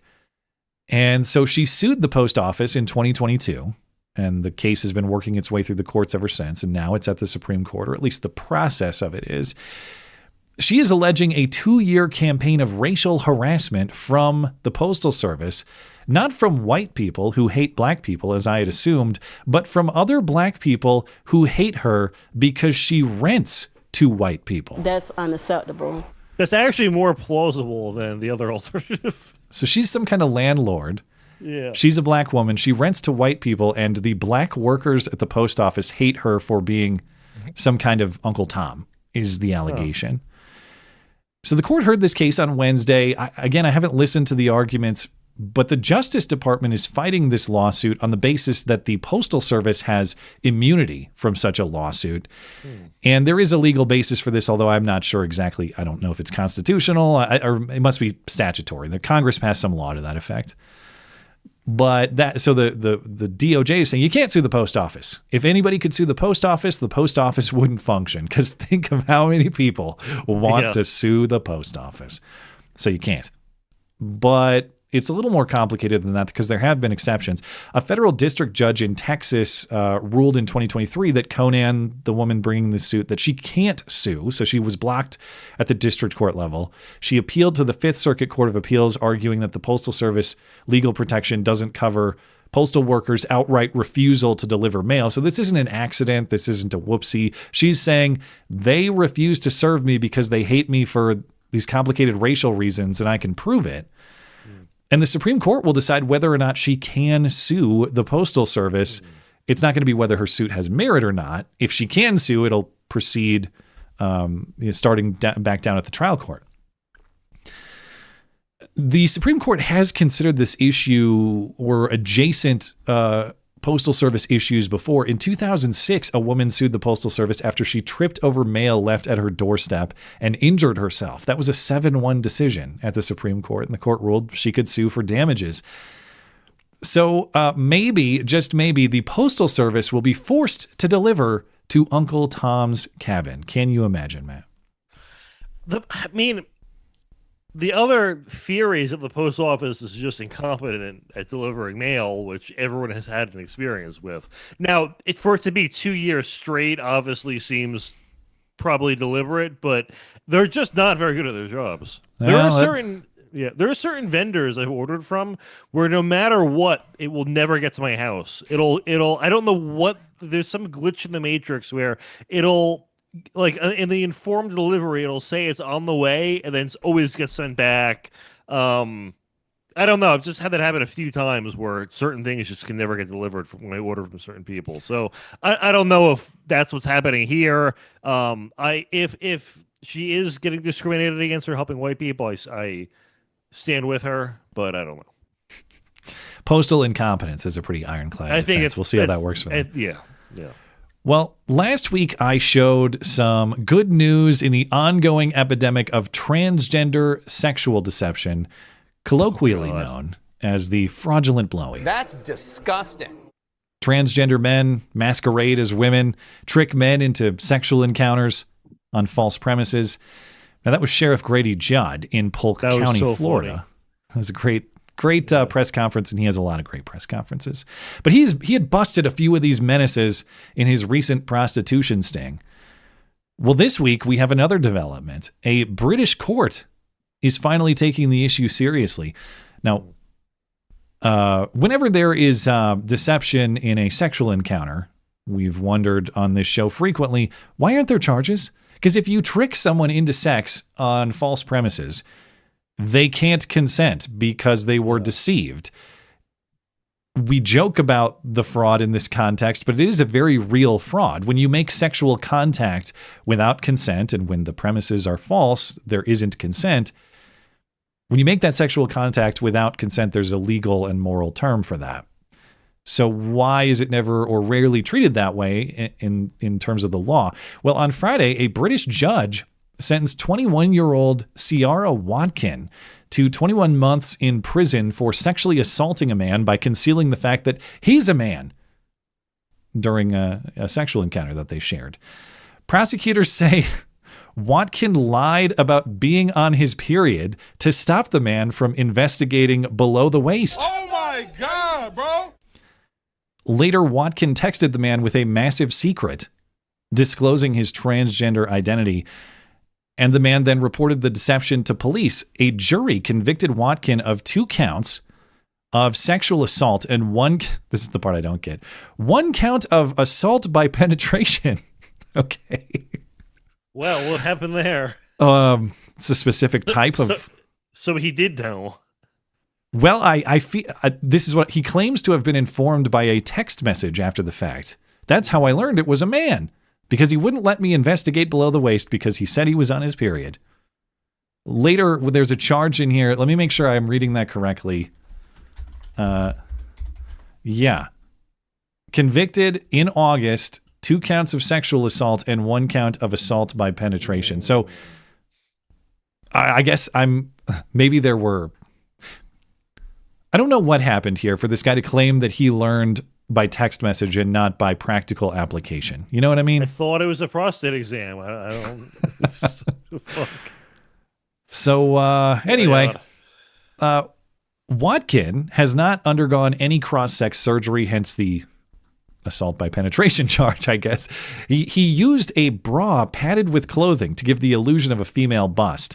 Now, there's this Instagram photo or video in this Daily Caller coverage here. You decide if you consider that to be a passing person or not. Now, Matt, you were saying that women of color have a better track record with passing. What's your assessment here? It's a man. Okay. He should have known.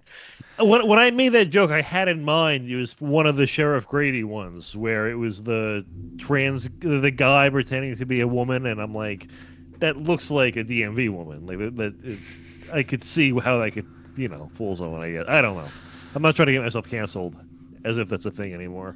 But prosecutors say that not revealing the true identity on the part of this transgender guy, that means there was no consent to the sexual encounter. Bingo. Now, this is the part I don't understand. Well, I mean, we already went through the part I don't understand about how this guy learned of it, but the victim said he was physically sick when Watkin later revealed the massive secret in a statement read to the court, adding he felt ashamed and embarrassed and had been ridiculed online because of the deception. He said he doesn't swing that way. Well, I'm afraid he does now swing that way, or at least he has. That's a big game, man. Unfortunately, traps are, in fact, gay, but I need clarity. If you learned through text message, what is the nature of the assault by penetration charge? And the whole being mocked online thing. So did he disclose it online, or did somehow it came out? With... I guess maybe when it must have come out to the public when he reported to police and the charges were filed. Okay. I assume. Yeah. Well, justified. Hey, thanks to this guy for taking one for the team, quite literally, because the society is waking up to the terrible crime of the fraudulent blowy. So, if this guy is the sacrificial lamb to get people to realize how serious of a criminal issue this is, hey, man, shouldn't have put yourself in that situation. Anyway, any other thoughts on this epidemic before we close out with some super chat? This Felix is a really easy thing to avoid.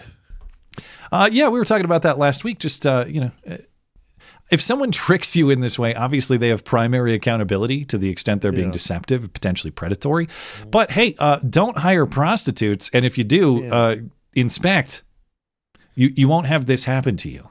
Yeah. So I don't know. I feel like the whole period excuse too. It's like, don't buy that one. If you're ever in this. Didn't you just get defrauded then too? I don't know. All right. Bizarre. We got to close out with super chat. Where did I leave off? Let's see. Over on YouTube.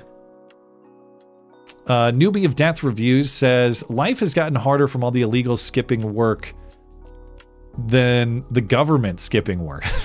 So we've deported too many people. And dude, there's a lot of deportation operations going on here because you have alleged Tren de Aragua activity right on I-90, even, basically in Canada, up here in Montana.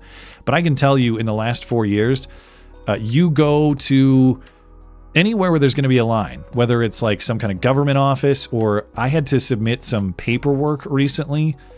And so I had to print off documents and scan them that had to be signed. And I print so rarely these days that I just don't bother. I'm not going to buy the ink. So anytime I need to go print something, I just head on down to Staples and I use the machine where you pay $1 and you print it off, you sign it, you scan it back in, and it costs a couple bucks. Most of the time, it takes 30 seconds for me to go in there.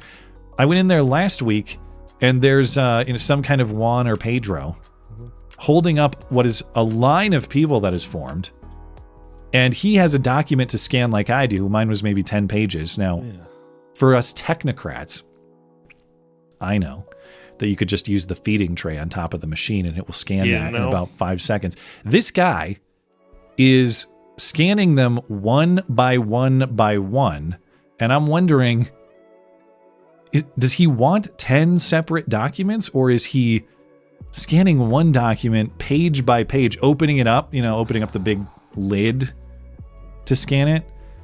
And eventually he just stops and everyone's like, what the hell is this guy doing?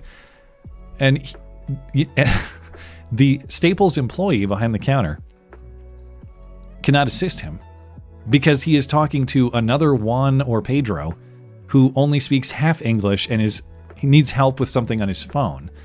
So this guy who's on the print and scan machine starts looking to the rest of us saying, I need help to counsel. And people thought he was saying counsel. No, counsel. He sounded more Hispanic than that, but it sounded like he was saying counsel. This is a terrible impression. But the point is, nobody could even understand what he was saying until he talked another guy into helping him just quit the whole operation and go away. So he was wasting everyone's time, couldn't get help from a Staples employee because the Staples employee is talking to another guy who doesn't even speak English. And then he just rage quit the whole scan job and left. And I'm wondering, wait, is he going back to a boss? He's going to tell him like he didn't get it done? Why? Anyway, this is a very long way of explaining. It is amazing how much delay can be added by just a few people who don't belong here hanging out and clogging up the line. Great story. Imagine how much less traffic there would be if 10% of the population was just gone. Well, and I wonder, the premise of the super chat here is now that all the illegals have been deported, you have consequences in terms of work not getting done. But in my experience, it's the opposite. A lot of it's bullshit. It's jobs that we wouldn't be that much worse without. Like, we're sold this lie that, oh, it's jobs Americans just won't do. It's just agriculture. But there's not 30 million illegals employed in agriculture. They're ruining, I know this is a silly thing to complain about, but they have destroyed fast food. It's no longer fast. Taco Bell is an 8-minute wait. And it's no longer good. Taco Bell's an 8-minute wait where I am. 8 to 15 minutes. I don't know, that's a weird range. They don't speak English, so they had to install the self-serve kiosks because you can't talk to them. It's just, it's should not be happening. They all got to go. My point being, like, these are jobs that otherwise would be getting filled by kids after school. Like, the whole they took our jobs thing is true. It is zero sum to some degree. That's what I was wondering this whole time, pondering what the hell's going on in the Staples line. What job is this guy allegedly doing? Yeah. Or maybe he was filling out a job application. I don't know. Maybe he was, in fact, unemployed. I shouldn't assume. I hope he was unemployed, given his skill with the Staples scanning machine. Anyway, Benjamin the Rogue. I've been falling for you for years. Well, thank you. When are you going to get more aggressive with your networking with other channels? I want to see you promote yourself more. You know, people say that a lot. And by the way, thank you for the encouragement and for listening to the stream. The answer to when I will invite myself on other people's shows is never. That's what I do. I don't do that. Oh, I do it all the time. That's Matt Palumbo. So Palumbo. many gigs. Yeah. Yeah.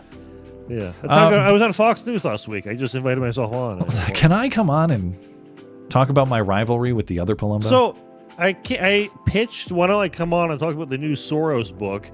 It never got mentioned. Do they know how highly regarded it is? That's apparently not. Well, you got to promote yourself harder. Opportunity. No, I know, and I know that. Hey, of course, it might be nice to get access to some other platforms and try to expand my reach that way. Number one, I just don't like the. I don't know if ethics are the right word. I just don't like the manners of inviting yourself onto someone else's show. So I just don't do it. But to the extent I receive. Just have no shame. Yeah, just have no shame. It's pretty simple. To the extent I receive invitations, I'm going to try to be a little more accommodating. Not to say that there's a long list of invitations I receive and I say no.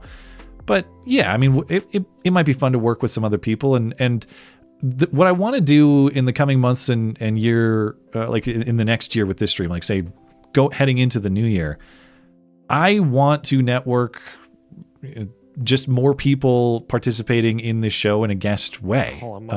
I know my co-hosts are very highly regarded, but I'm looking for even more highly regarded names to come on the show. So I share your overall perspective that like networking should be a priority. I just want people to come here. I'm going to invite them to my house instead of inviting myself to their house because I think that's more polite. So that's the way I'm going to roll. Well, you could do that and then maybe not feel like you're inviting yourself on their show. You can frame it like, oh, we should do something like this again sometime. People have done that to me, though, where they say, well, not exactly that, but people will email me and say, hey, I would like to talk with you about X, Y, or Z. Yeah. And I'm thinking like, oh, you're inviting me to talk. Okay, cool. Yeah, sure. Oh, no, I meant that I come on your stream. oh. Yeah. And then I generally don't do that. What was the first thing I did when you were without a co-host on this show? Message you and said, hey, let's come on sometime. I think that is how this happened. You invited yourself to, So it works. All right. Yeah. Thank you, Benjamin. And yeah, I'm going to try to get a little more interactive with other people on the internet in the coming months and in the next year. Thank you. Injured Guardian, point of order on the dating prospects. Because of the Fed and other government evils, some of us are currently broke. I'm job hunting and I lost unemployment due to lies from 3 jogger butches. Jeez. Is that are they actually butch or is it bitches and you're just getting around the YouTube censorship? I can believe you were trying to maintain your job and she said, that's unacceptable. I'm sorry. It's been rejected. Your appeal. I'm sorry to hear it. Of course, I hope the best for you. And thanks for supporting the show, Injured Guardian. And yeah. But wait, how does that relate to the dating prospects? You can't date because you're broke? Or just maybe all your time is taken up by job hunting, so no time for dating. But you know what they say? Disregard women, acquire currency. You're on the right track. All right. Esoterica Unbound. I'm unable to think of anything pithy or relevant to say about any of tonight's stories, but I feel compelled to pitch in for the duct tape. Well, thank you very much. Since Matt and I have yet to make love, I guess this makes me a simp. Well, thank you for your support for the show, regardless. That's a big game, man. And your openness to having that sort of encounter with me. I promise I won't even lie about having a period if it comes to that. I don't even know what I'm talking about now. Let me refresh on YouTube and Tippy here. I think we're set there. Over on Rumble.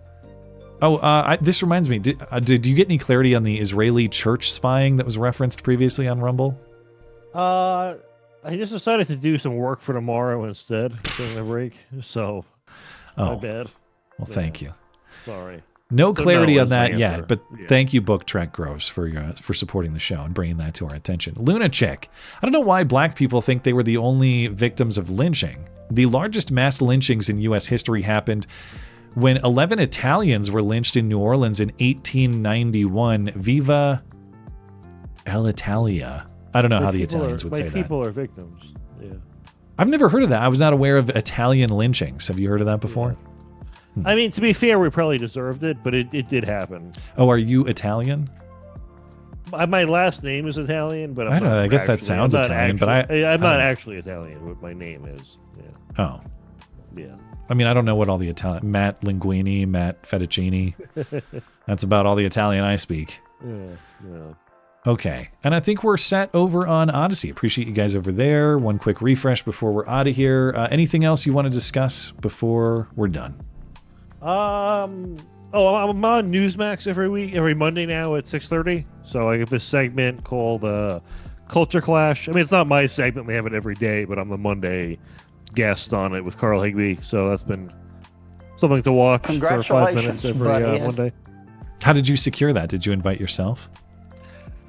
So for this one, actually, no. Carl Higbie was...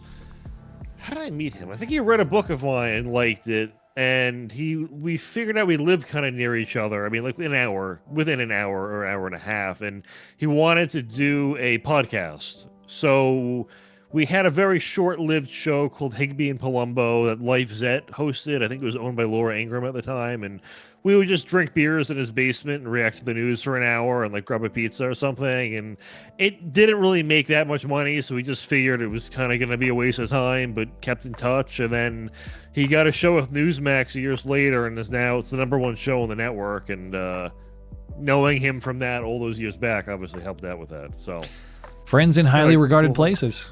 Congratulations. Yeah. Thank you. All right. So Mondays at what time if people want to catch you on Newsmax? 6:30. I would say tune in 6:25. And if I'm not on that particular segment, it means it got postponed. So my bad. But it's usually Monday 6:30, 6:25. Then you get a good 5 minutes of Palumbo on Newsmax. There you go. If you can't get enough, 6:30 Eastern Newsmax. You'll find them there. Yeah. All right. Well, we will end it there. Thanks for tuning in tonight, everybody. Thanks to our live chatters or super chatters for making the live show a success. If you're listening on demand later, thank you kindly as well for supporting the show. Thanks to my guest, Preston, for sharing his story from the Charlie Kirk event. Of course, thanks to the highly regarded Matt Palumbo for sitting in tonight. Find his new book on Alex Soros linked in the description. Catch him on Newsmax Monday nights, 6:30 Eastern on Carl Higbie's show. Of course, thanks to producer Tim for his assistance as always. Find everything show related at mattchristiansenmedia.com or mattis.gay if you prefer brevity. Of course, I'm back on Sunday and Wednesday nights. Hope to see you then. Until then, have a great night and a great week.